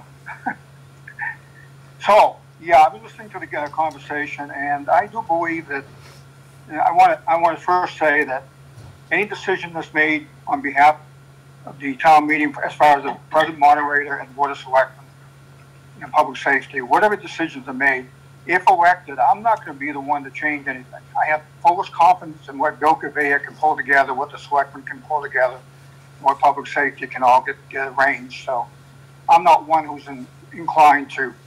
I'm not going to be in a position to change it unless I honestly feel that people aren't being given the opportunity to exercise their right to vote. That's my political statement. So I would encourage you all to look at the process, and I agree with Bill. I think the later in the month, the better. I sure as hell don't want to get elected on a Saturday and run a meeting on a Thursday, but that's the nature of the game, and you know, if so, then it will get done. But I do have one other comment too, one other suggestion. If and when you decide the location of the meeting, give whoever the moderator is and the town clerk and the board of selectmen and the whole group the opportunity to be flexible. So what I would recommend you say is, instead of posting the town meeting on June 25th in the gymnasium, the high school, I would find out if you can be more generic in your location and say something like, post a meeting for June 25th on the high school property, for the meeting to be conducted on the high school property, giving all of you the opportunity to exercise either having it inside or outside. And it might be one way to look at it as you get closer to the date and have a better understanding of the weather and what's going to happen. You may exercise the right to put it outside on a Thursday evening rather than go inside.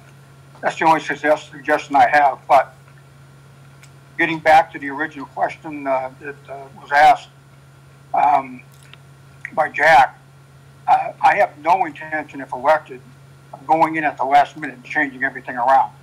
As far as extending it, I will do whatever is necessary to make sure that happens. I want to make sure it's fair, open to anyone who can allow it. And I agree with Bill Gavea also that, you know, the further out you put it, the harder it's going to get. No one's going to be happy about it anyway. So pick your date, decide when you want to do it, and, you know, and we'll follow the rules and do the best we can. Thank you, Mr. Chairman. Okay, thank you, Bob. Any other input? Okay. So what's the pleasure of the board? Do you want to delay setting a date, or do you want to set a tentative date? I mean, I think we've got a tentative date set for June 8th, even though it's unreasonable. I don't see the point in establishing another one because we don't know any better about June 25th and June 8th. We're going to get guidance from the state on May 19th or May 18th. And we don't need to keep changing the date over and over again. I say we hold June 8th and see what happens on the 18th. Even though we might not think it's a realistic date, why change it until we have more information? Agreed. Yes. I'm comfortable with that. I'm sorry, I'm comfortable with that. Yep. Okay. Hey, Brad, can I ask a question? No. And this may be, and Mike, I don't know if you know this. I know. I'm pretending that I heard you say yes. Please do, Renee. Is there? I know that we've always done the meetings like in the evening. Is there an opportunity to do it on a weekend during the day? That's strictly, there's no restriction. That's strictly up to the board. I don't know. The only thing that I can think of that might be negative to that, although people work at night too. I mean, no matter what time of day you have it, there's a possibility that you're going to make it so somebody can't come. Mr. Chairman, going to be any activities? Yeah. Mr. Chairman, just so you know, we have held, not in my time as moderator, but in the past, we have held Saturday town meetings, and they were during the day. So I don't believe there's any restriction on the time of day that you can hold the meeting. Okay, thank you, Bill. And I'm sorry that I asked a question. I was thinking too, there are logistical issues. I mean, with, if we did outside, obviously more logistical issues with the evening, with Triple E, with lights, accessibility. So I just wanted to throw that out. I guess it probably doesn't have any bearing on us saying we're going to, your initial question, but I just want to know if that was an option. Well, it's a good thing to air so that we can consider it in the future. Since once more information comes about, and it would probably eliminate a lot of the threat from Triple E if we were out on the football field, which is basically out near the swamps. Right. So if there's no one else has an opinion, why don't we just table this until we have I have an opinion. More information. I have an opinion. Yes, Peter. And the Saturday meeting in Norton Town meeting was held on a Saturday, May 19th, 1984. You weren't there, Peter. I have it on my collection of articles from way back when. Thank you, Peter. Hey, Brad, this is Bill Rotundi. Yes. How you doing? Yes, Bill. I'm living the life. As we all are. Yes. As income share, can I kind of go back to what Mike said, saying that we're kind of running out of time? Like, how out of time are we? For doing what FinCom has to do. So, a June 8th meeting right now, I mean, we'd have to call a special, and we're not going to meet any of the guidelines for a June 8th meeting. So that can't happen. So June, it'll have to be later in June. Okay, because to have our FinCom to open meeting is so many weeks ahead of time. Yep. And we're not even there yet internally to even consider that meeting. Okay. So I guess that was my first point. I guess my second point, which I may be jumping the gun based on the agenda of the select board today, why is the 112 budget so bad at this point when we're going to have less than, pardon the word, I'm going to say less than credible information to base any budget on? So why would we even want to attempt it? We have to attempt it. Versus a 112. Mike, Ms. Units, do you want to respond to your feeling on that? Yeah, just some of the concerns with the 112 budget. With the 112 budget, technically, you're supposed to have the revenue on hand to cover the budget. And so that means cash on hand, not anticipated tax receipts. So in July, we make a $3 million payment to the retirement system. Some of the departments, obviously, that are 24/7 departments, July is obviously a month when people take vacations, and it become an issue with them with their overtime and things like that. And then just the process that in the time, I mean, we're gonna have to start preparing for it anyways, to prepare for a 112 budget. But it's just a whole new process that the accountant is gonna have to work on with the Department of Revenue. It's not like we have to get approval of everything through the Department of Revenue. They have to certify that we have the cash on hand. They have to certify what we're considering our 112 budgets. But didn't Lauren say that they're being very responsive to that? Well, they probably will be, because I can't imagine if every town is going to be going through this process preparing anyways, how the DOR is gonna ever handle it all. Mr. Chairman? Yes, Mr. Kimball. Bob Kimball. One thing I heard also was on the 112, there are some inflated numbers that have to be moved or spent in the month of July. So the 112 number doesn't sound like it's a true reflection of the total budget. What it does do is that you may have to exceed 1/12 of what you're projecting to spend, and ask for some additional revenue to pay down some of the expenses in July.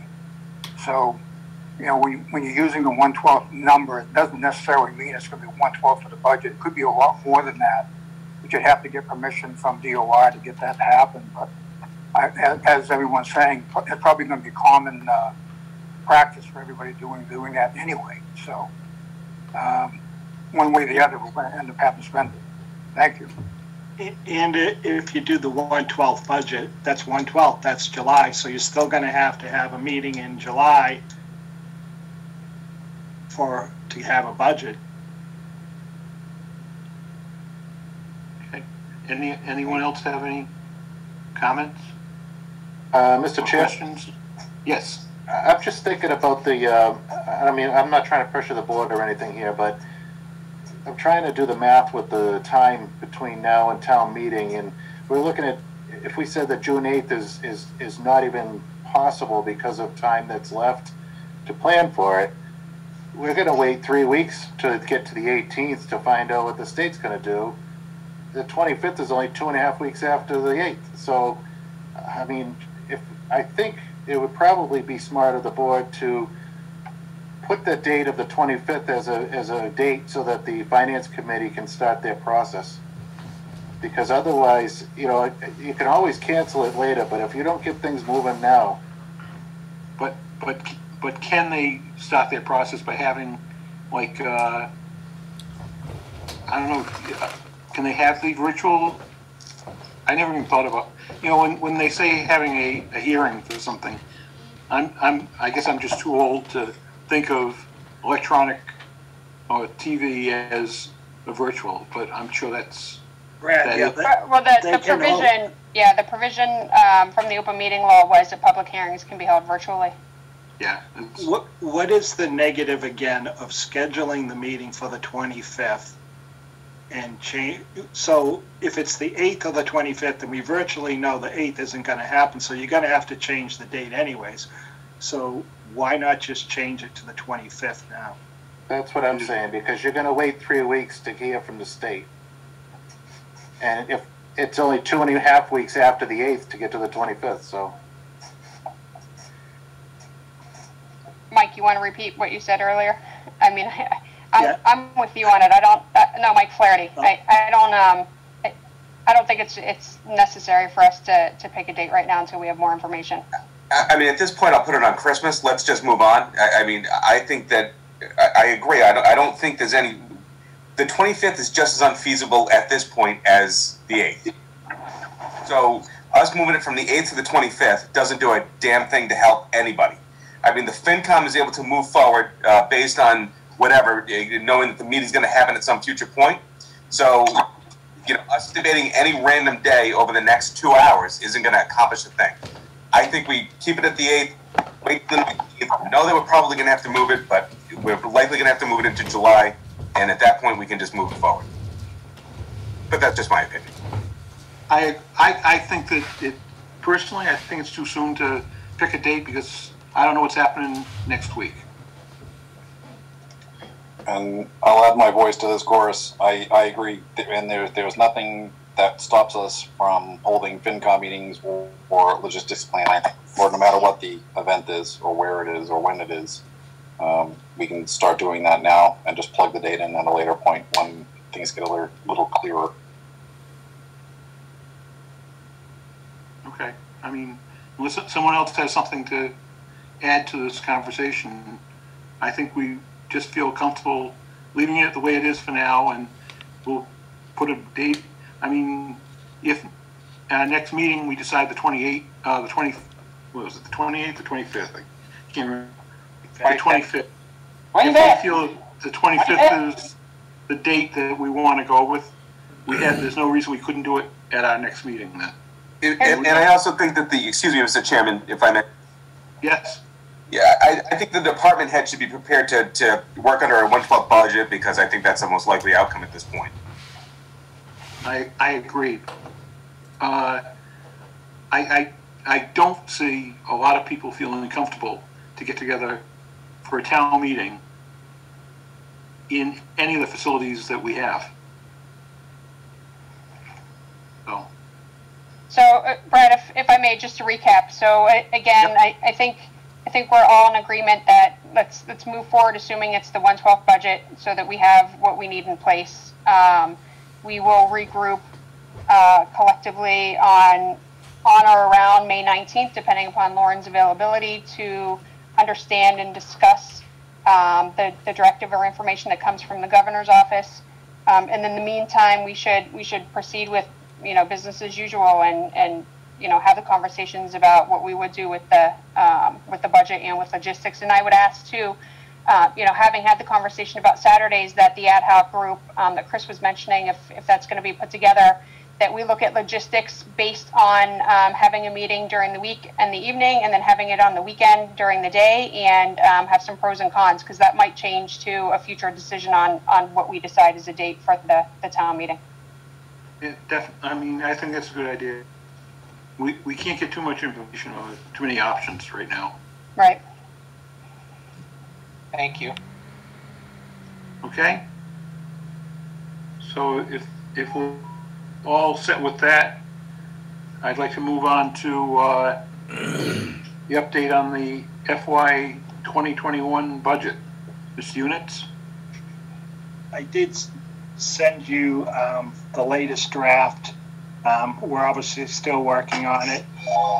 In our budget that we've been working on, we're obviously looking at a reduction in state aid of 10%. And in that budget proposal, it will have a request to use $439,500 from stabilization. And we're also increasing the amount of money from the ambulance receipts from $600,000 to $700,000. and we've been conservative in our local receipts also. Obviously, one of the ones is the restaurant, the meals tax. We're looking at a decrease in that, obviously. And we're looking at motor vehicle excise being level because people may not be out buying cars, or maybe they will because maybe there's going to be some good deals out there, so the people that have the ability will go out and buy new cars. But with that, we still have to meet again next week. I've sent this to Joe Bietta to look at, and a couple things with the budget is the anticipation of some of the savings that we'll have from things being shut down that will become free cash, and possibly we can use that in the fall to help bring some of the budgets back up. Okay, anyone have any questions of Mr. Units?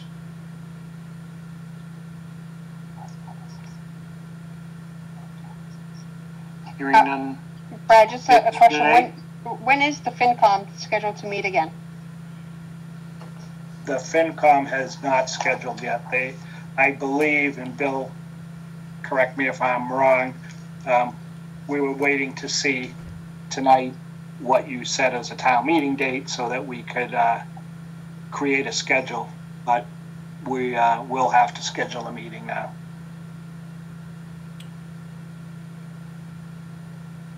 Okay, and Mike, the numbers that you just reviewed, is that what you sent us prior to the meeting? Yes. Yep.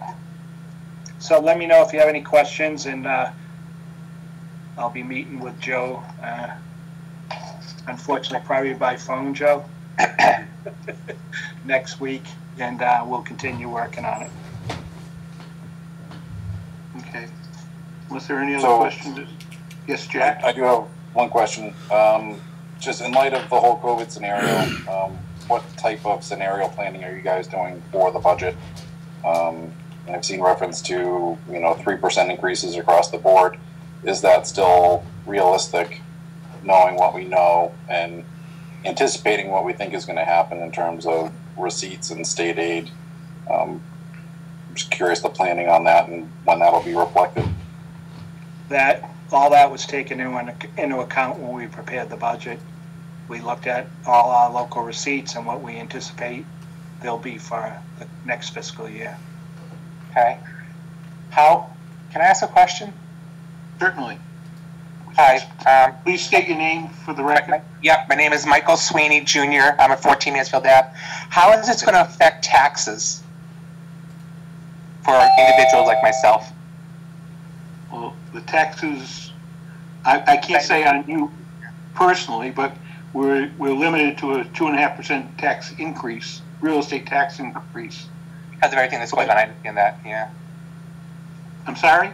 So that's because of what's going on currently, or is that because that's that's under state law? 2.5% increase is the maximum increase annually the town can levy.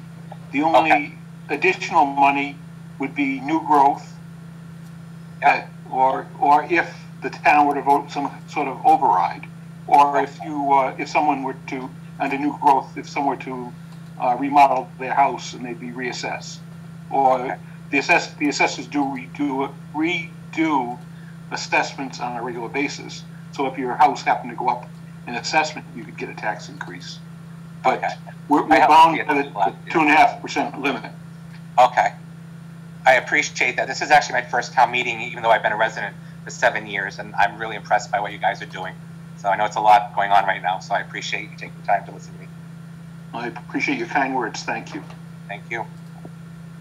Does anyone else have any questions, comments? Hearing none, we'll move on to our next item. Is a discussion of a request for special legislation to add a liquor license. Mr. Chairman? Yes. We're currently all out of all alcohol package store licenses, and I was contacted by Condyne and I don't know if Jeff O'Neill is on the call. Yes. Okay. Jeff, could you just tell the board a little bit about your idea? Sure. So we're up at Blue Star Business Park. So as you know, the first two buildings are ongoing, and we're in the process of establishing, let's say, potential retail tenants for buildings 1, 2, and 3 out front. Obviously, with the COVID-19 situation, a lot of retailers have been placed on hold, decision making, et cetera, et cetera. So we've been approached by a high-end a liquor, wine, and full spirit store that's a pretty great operator from what we understand. And they are interested in anywhere from 5,000 to 6,000 square feet of one of the first two buildings of the park up front.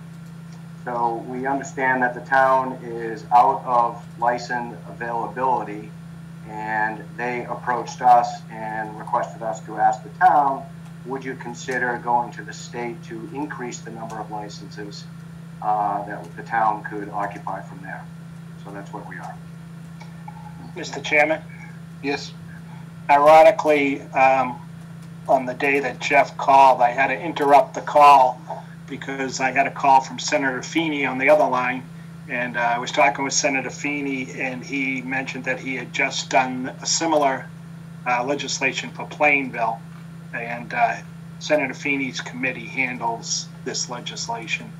And his suggestion was that if you're going to go through the process, you might want to ask for more than just one at the same time. Okay. Does anyone have any questions or comments? Anyone? How many liquor license? Oh, excuse me, Kelly Harris. I appreciate your participation, but I just want to give the board their first shot at it. So, Mike, what's the implications? I mean, we have 9 right now, right? What does it mean we add 2 more? It just allows 2 more businesses to come into town. Hopefully, that will increase our tax base. The only thing that I can think of that the only negative possibly it'd be is if you want to think about local people with local businesses, small business people. Mr. Chairman? But yes. Mike, did Cozy do anything with their liquor license? Was that disposed of? I can't remember. Yeah, that was sold. They sold that to Speedway. Oh, that's right. Yep, thank you. So I'm going to throw this out there. Not necessarily because I don't think we should increase our liquor licenses, but I happened to be in Roach Brothers, and I was talking to the gentleman who was working there as I couldn't find things that I needed to find, so I stopped by and got some wine. And, they obviously have a license. I believe the owner is looking to sell it. I grabbed the name of the person with that license so the IDC could reach out to potentially relocate them somewhere within town. So I don't know if that would be an option.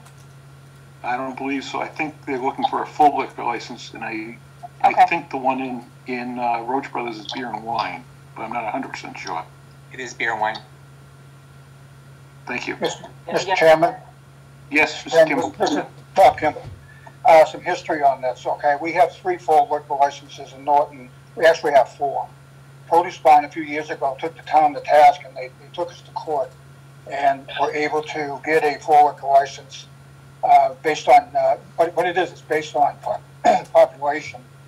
For every 5,000, you have the opportunity to add 1 additional fully licensed liquor store. So presently we have 4. We're only supposed to have 3. We haven't hit 20,000 yet. But that doesn't mean you can't ask for legislation to get it to happen. But I just want to make you aware of the fact that the town right now is only legally required to have 3. We have 4.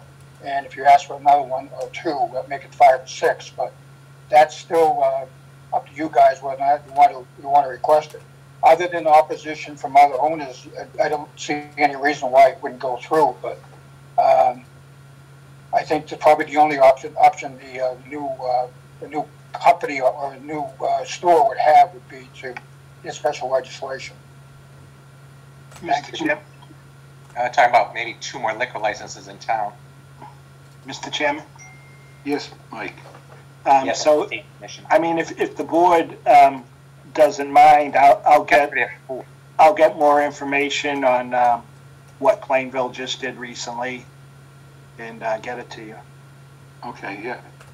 Personally, I'm not ready to vote for a special legislation for a new liquor license.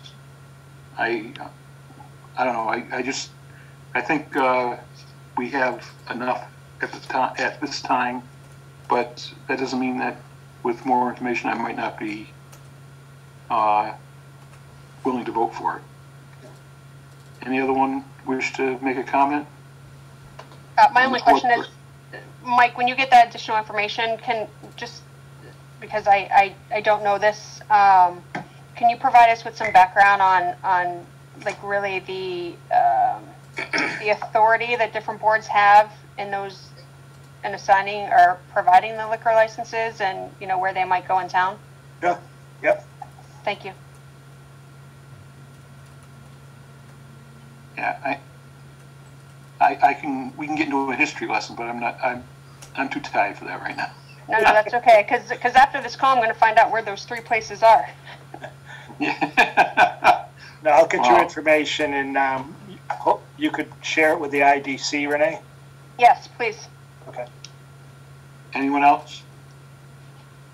I thought I saw Mr. Flaherty pop up on the screen, but maybe he didn't. Yeah, that's all right. I was clean shaven when this meeting started. I'll hold it for the next time. Okay. Brad. Yes, Peter. It's Pinecrest Beer and Wine, and it's the name of the liquor store inside Brooksburg. So I'm helping you a lot tonight with my information. You certainly are, Peter. Yeah? Thank you, Peter. Okay, so anyone else has anything else? I'd like to move on to the next order of business. Vote to approve a contract between the Norton Fire Department and EMS Pro Solutions. Mr. Units? Yep, Mr. Chairman, we have the fire chief and also Mike Wilson on, who's the director of EMS in Norton. And Mike did a great job putting this together. Our contract was ending with the original company, and Mike put a thorough RFP out for people to respond to, and had a review committee to review all the responses that came in, and has a recommendation. Okay. Mike? Chief? I was going to address them by name, but While he unmutes it, I'll talk. So the committee, they reviewed and they graded all the proposals, and Pro EMS received the highest grade by far. So I also met with the committee, heard their rationale. I concur with their decision to recommend Pro EMS too. So I'll turn it over to Mike to answer any specific questions that you might have. Is it similar to the previous vendor, or is it a better rate? Yeah,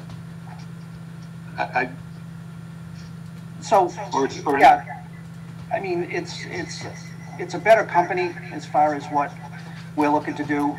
Their philosophies as far as collecting. Sean, mute one of the phones. Sorry. Okay, so as far as they do it by percentage rates. They do it by percentage rates as far as what they collect from the insurance companies. And the thing about this company is it's an ambulance service that actually does the billing. So their philosophies and the things they do as far as the billing are far above what we're getting right now. A lot of the departments in this area have switched over to this particular company, and all of them have seen an increase in collections, for the insurance that we get. And just a really good company. They came in really close the last time around, but this time just the stuff they were offering really made a big difference. Okay. Does anyone else on the board have any questions? And I was going to speak to you as, and I couldn't remember what rank you're at now again.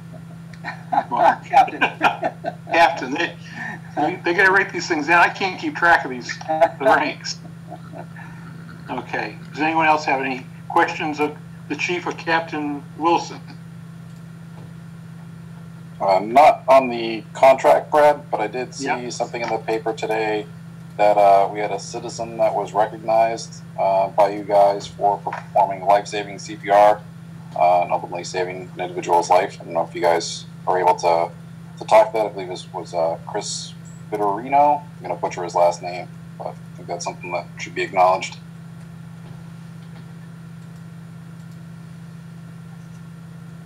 All right.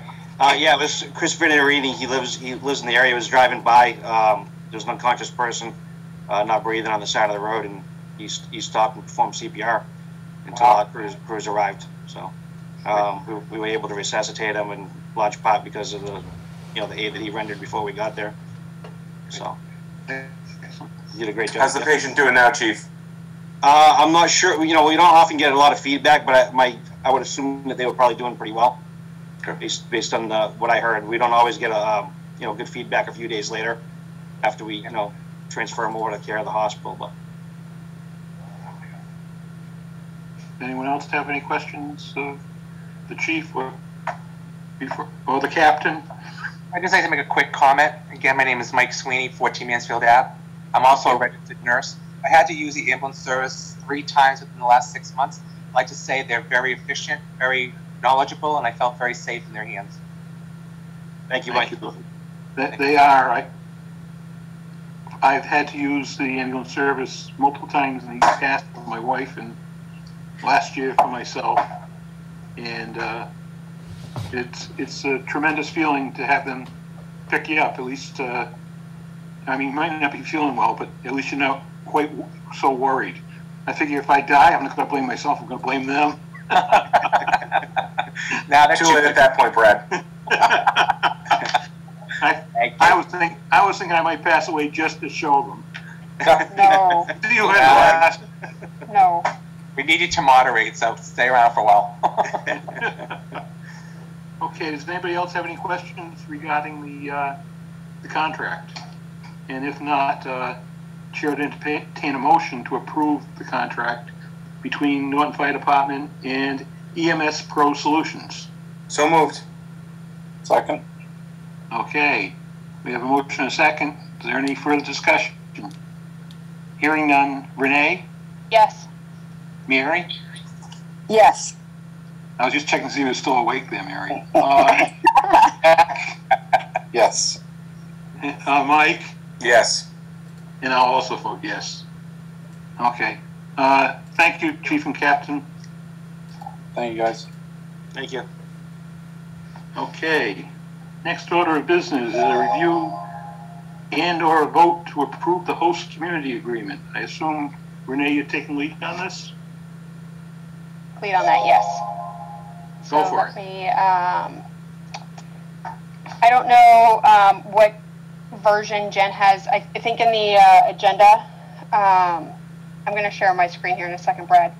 In the agenda is the version with all of the comments that we received back from Town Council, if you remember. So I'm going to take us back because we started on this in September.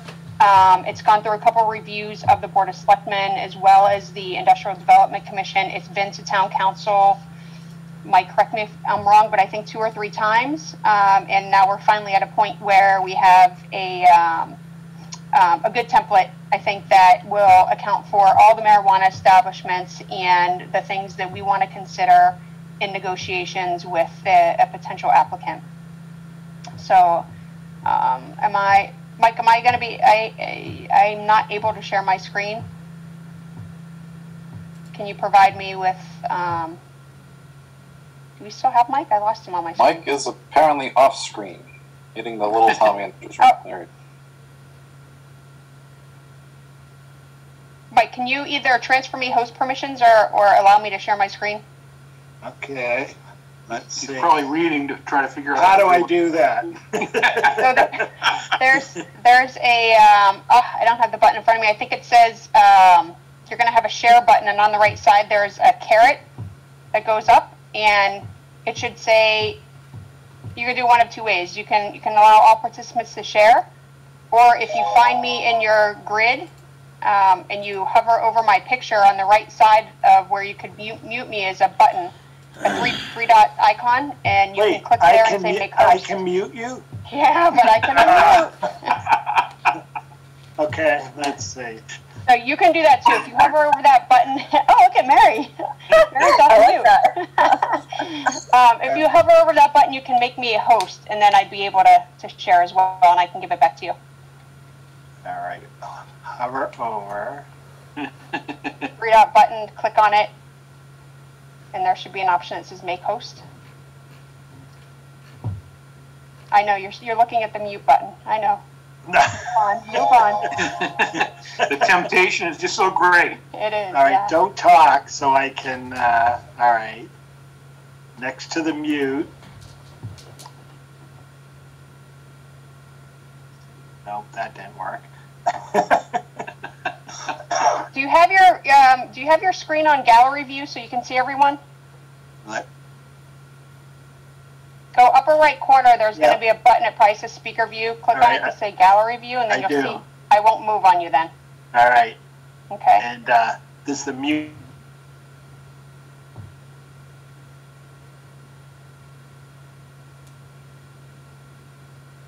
Got it.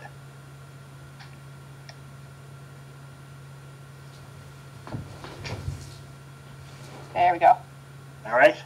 Okay, let me, I still don't have an option to share.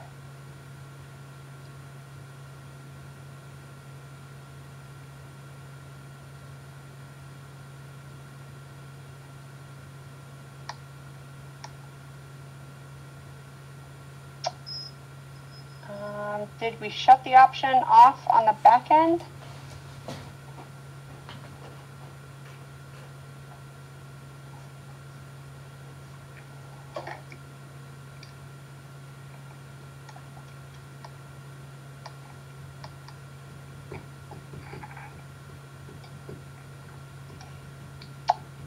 I don't have the option to share. So Mike, I'm going to have to give it back to you, and do you have your email up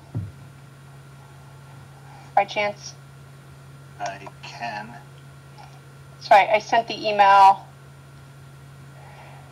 It's the one titled Agenda Packet, and I sent it at 4:57. Okay. That's the latest. I made some modifications after town council brought it back. So I'm going to give you back the host. This is reminiscent to my past Easter, where my daughters were trying to get me to figure out how to use my phone. Well, it's weird. It looks like you still maintain the host permissions.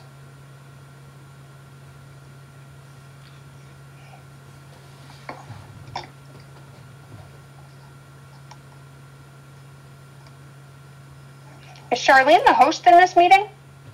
That's just the computer he's using, I believe. Mike, what's that? I said you have to change your name. You are Charlene. Right? Because that's a computer, right? Didn't I already change that? Or did you did, but you always come up as Charlene originally. Oh, yeah. Well, I see Charlene on here, though, too. Yep, Charlene's on. Yeah, and I have an option that says ask to start video, so I think she might be the host, and that's why I can't share. Well, on my screen, it came up that you were being allowed to be the co-host. Right. I'm the co-host, but I can't. I have many of the permissions, but I don't have share.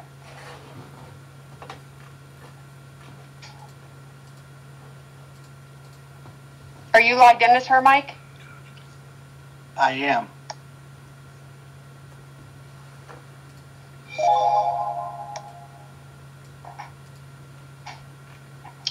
Let me see if yeah, why don't, do you have the option to share on the bottom of your screen? Don't. I wonder if it's shut off. Okay, let's just, if the board can open up my email from 4:57. I have to review. I'll be more specific in the review.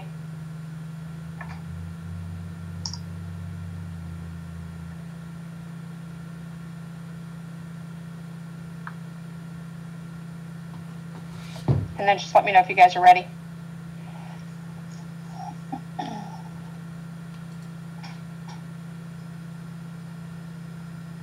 I have it up running. Thank you. I'm ready. So I know this looks familiar because we've seen it a couple times. So of course I just lost it on my screen. So last night the IDC met. We went through and we made just some consistency changes within the language. We also considered all the comments back from town council. You received that email on April 16th, so I won't go into specific detail there. What I will do is if we scroll through, so like I said, we cleaned up some of the language in here. I left specific information that we wanted to discuss. It'll be out of the clean version, but just so we can bring it all back together and have any sort of discussion that we want on it. So if you guys remember the host community agreement, while it's required for the state to enter into a host community agreement for medical or retail adult use marijuana establishments, we have decided that we would enter into an HCA for all marijuana establishments within the town. So one of the things that we did, if you go to page 2, under section A, community impact fee, items 1, A and B, town council gave us specific language to include within the template the ability for any facility or any applicant who is involved in cultivation, manufacturing, and then we added in distribution as well, to have language for them specific to the host community agreement.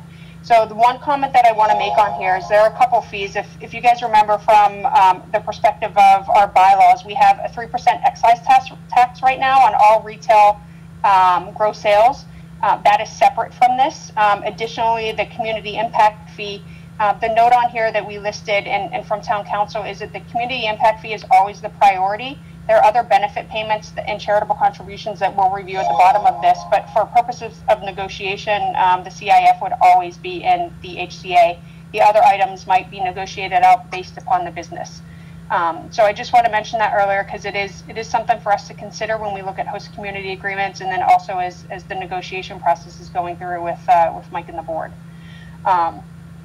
So Mary, you had a question early on about specifically how do we get that 3% community impact fee to the town? What's the process? What does it look like? So she said that, and we've learned more about this too, but the community impact fee payments come directly to the town. So they go into the general fund. They do need appropriation by town meeting to be spent, and special person stabilization fund, and then dedicate a percentage of the funds to that. That's within her comment. There is specific guidance in on that link that is there, and I'll send this document out separately as well so that we have it once I remove the comments.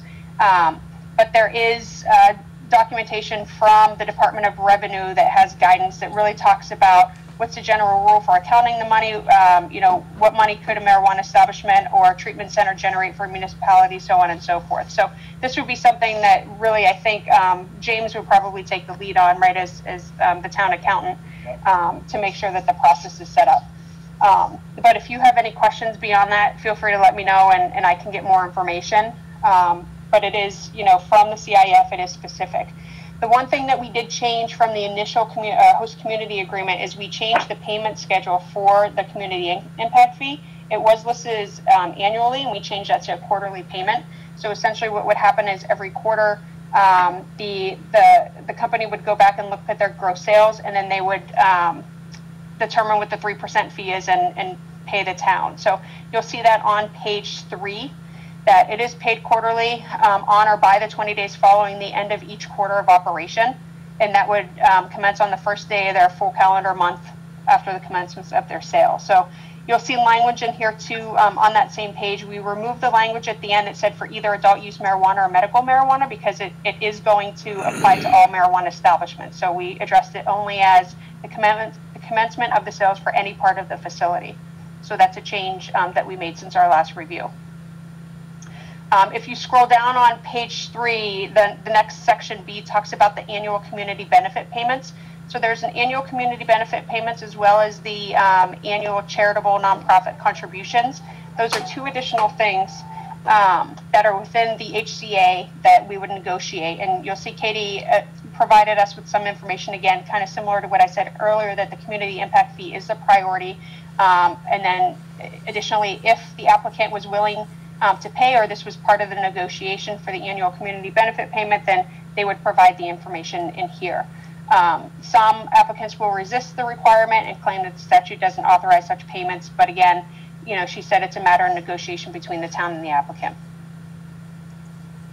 Scrolling on to at the end of page 4, item D is the annual charitable nonprofit contributions. If you look at the top of page 5, we did, from the IDC perspective, make a change on this. We initially asked the town council whether or not what was written in here was a town scholarship committee, whether or not we had one, and then if we could make it more general pertaining to any nonprofit, and she advised that we could. It could be made to any nonprofit or charitable organization. Can either designate that from Board of Selectmen or the applicant. The way that we wrote this was so that the applicant, you'll see here it does say they'd contribute annually to any nonprofit or charitable organization within Norton. I think, you know, our discussion last night at the IDC meeting was around, you know, whether or not we wanted to designate something, because we did talk about Norton Cares, or I think what we landed on was we leave this open. If the applicant has, like, say, potentially some experience or some, you know, personal desire to support a specific organization, that they should be able to present that to us. And, you know, if we obviously disagreed with that, we could change that from a selectman's position. You know, you can take in certain variables based on what's going on in the environment, or, you know, the community, if we wanted to change that. But so we did leave it, we removed the town scholarship committee and we put in any nonprofit or charitable. Additionally, under item E for the annual reporting for the host community impact fee, we did change that they would have to provide their financial statements to the town from 30 days to 60 days, just to allow them ample time to get that documentation together. And it does say that they would do that after the payment of the 4th quarterly payment of the community impact fee. And that's standard. I'm just going to scroll through the remaining item. I believe the last item on here is on page 6. There was a section that Chief Clark put in from the police department in respect to signage being displayed. Town council removed that, and she provided some language on why she removed it, and Chief Clark provided his input today saying that the removal of that was fine. So that would not be within the final version of the host community agreement. So I'm just scrolling through. I don't think that there are any other comments or questions that we had from either the IDC or the Board of Selectmen upon previous reviews. So I'd open it up to any questions that you guys might have for the HCA. Anyone on the board have any questions for Renee? I think you did a good job, Renee. I think you hit all the points that I was concerned about with. Great, thanks, Mary. I totally agree with that. You really championed this, you and your colleagues on the IDC, so thank you for that. One thing, and I just may have missed it or can't find it in here, what's the duration of the HCA? The HCA is 5 years, and then there's a clause in there for discussions to renegotiate 90 days before the expiration date. Okay, and if it's not renegotiated successfully, the business needs to close down? No, I think it says that the same terms are in place. Let me confirm that. And Jack, I don't know if you remember this when we talked about it before, you know, there's some controversy right now on the HCA. This might not even be in place in 5 years as well. So, you know, just so that the board understands, I mean, at this point, you know, it provides us with some additional money for having a marijuana establishment in town based on what we feel the community impact would be. So I'm going to find that clause real quick, unless anyone...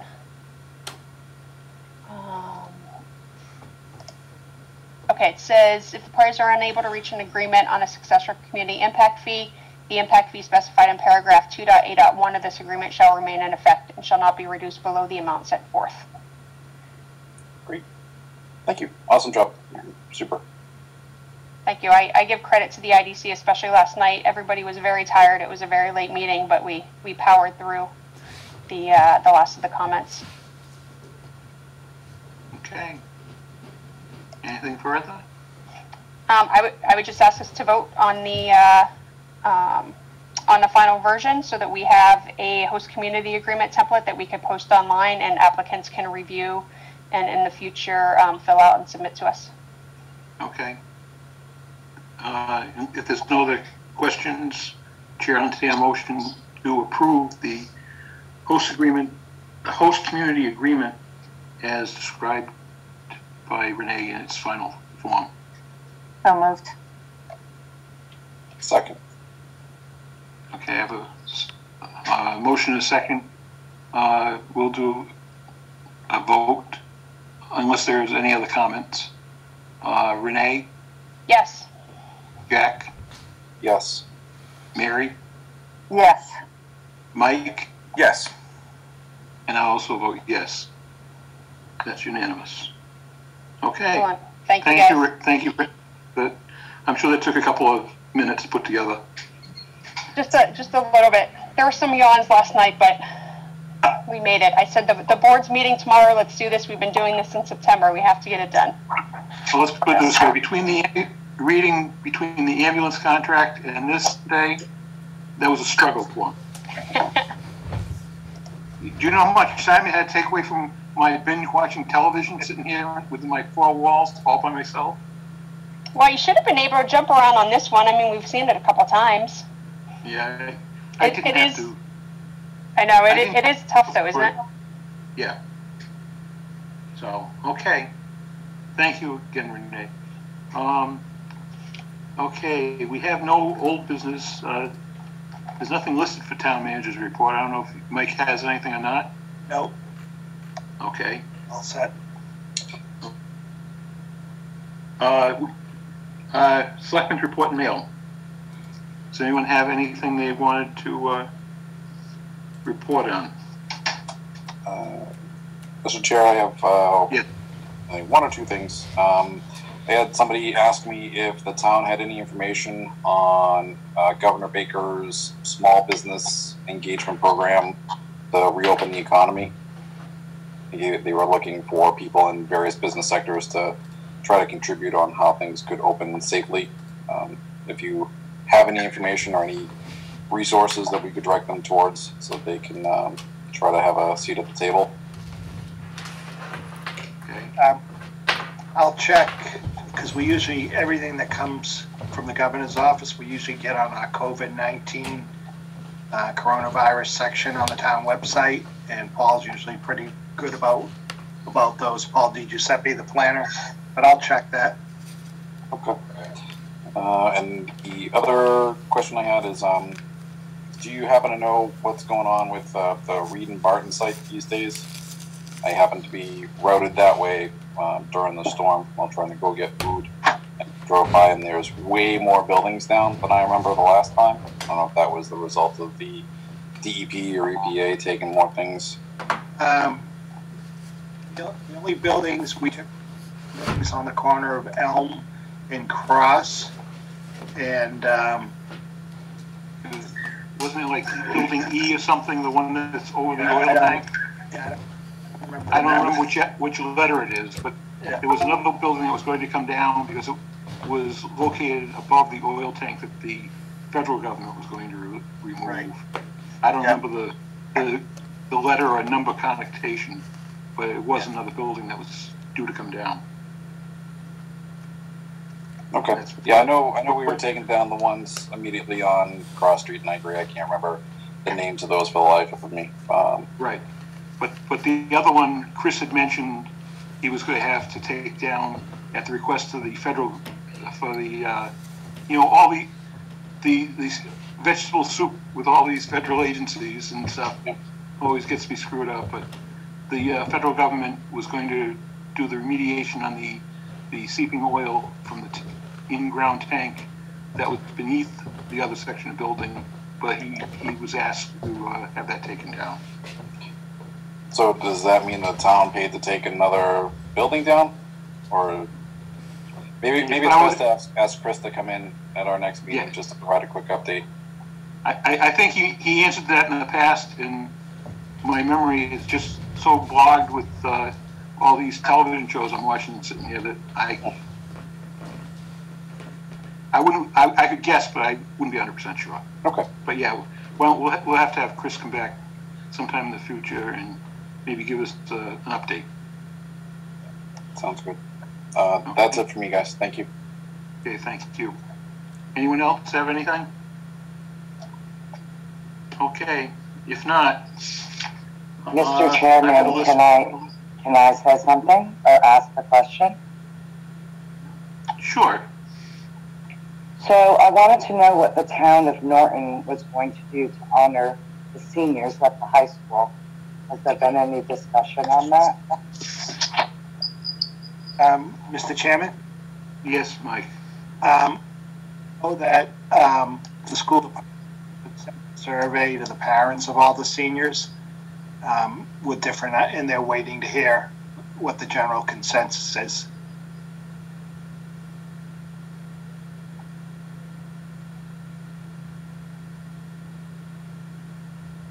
You know, my audio has been breaking up, so I'm not sure if it's me or if everybody...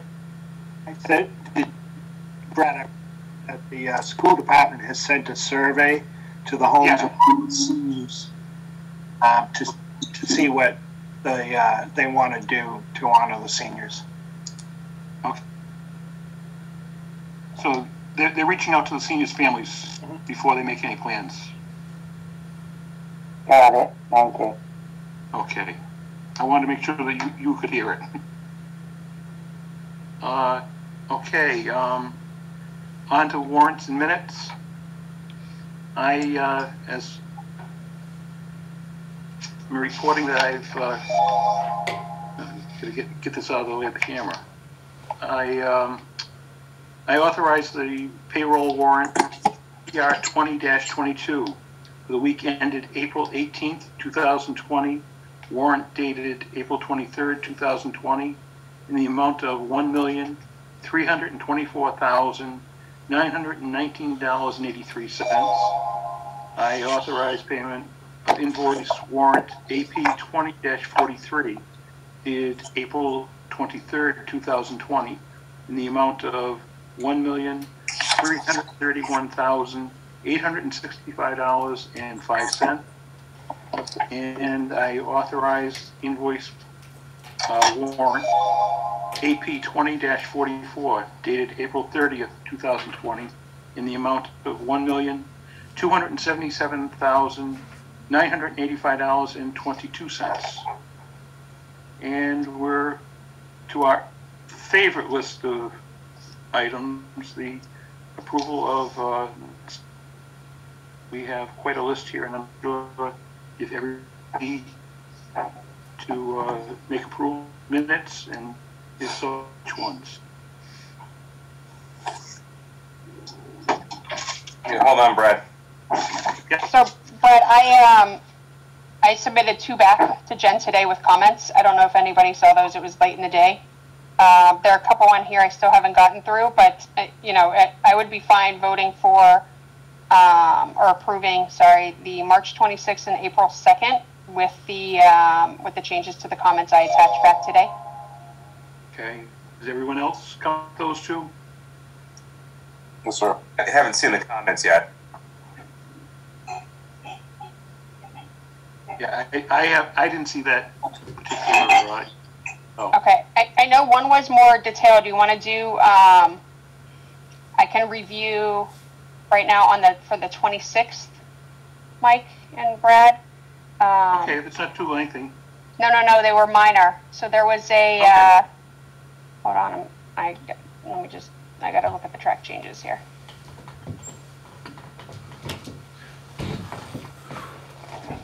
It literally was more format. As long as it's not content, I don't. No, it was a misspelling on coronavirus, I believe. Yeah. And then I know there was another one, but I'm not seeing it in my. If it's a spelling or a format, something like that, as long as it's not content, I'm fine with your picking up a correction. Hold on, I think I'm opening up the wrong. Let me open a different version. I'm just not seeing the changes. I just want to confirm. I don't want to give anybody false information.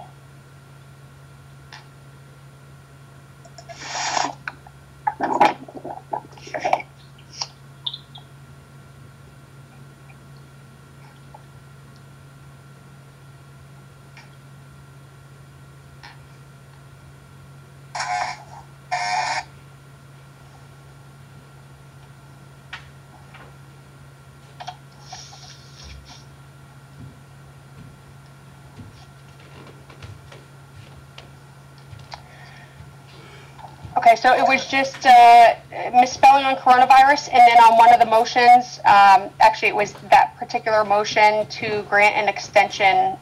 This is on page 5.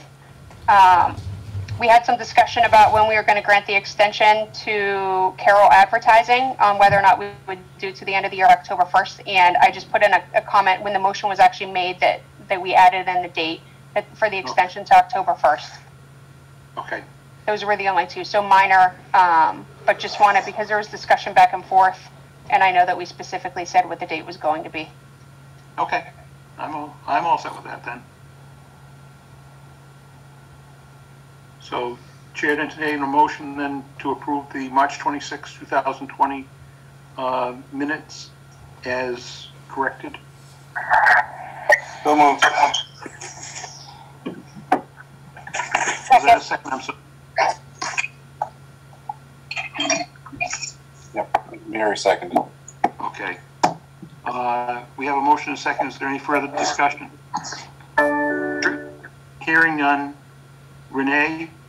Yes. Mary? Yep. Jack? Yes. Mike? Yes. And I'll also vote yes. Okay. The other one that you've read is the April 2nd? Yeah, those have a couple areas that I think there was more discussion that I asked to be added in, so I don't necessarily think that we'll go through those. Okay, are they any of the other previous ones? Or no, I'm still those? I'm in the middle of looking through 2 of them.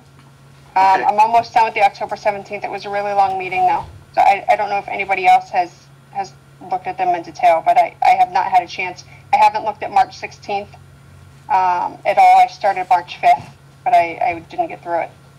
Okay. Well, if everyone's not... I haven't looked at it either. Okay.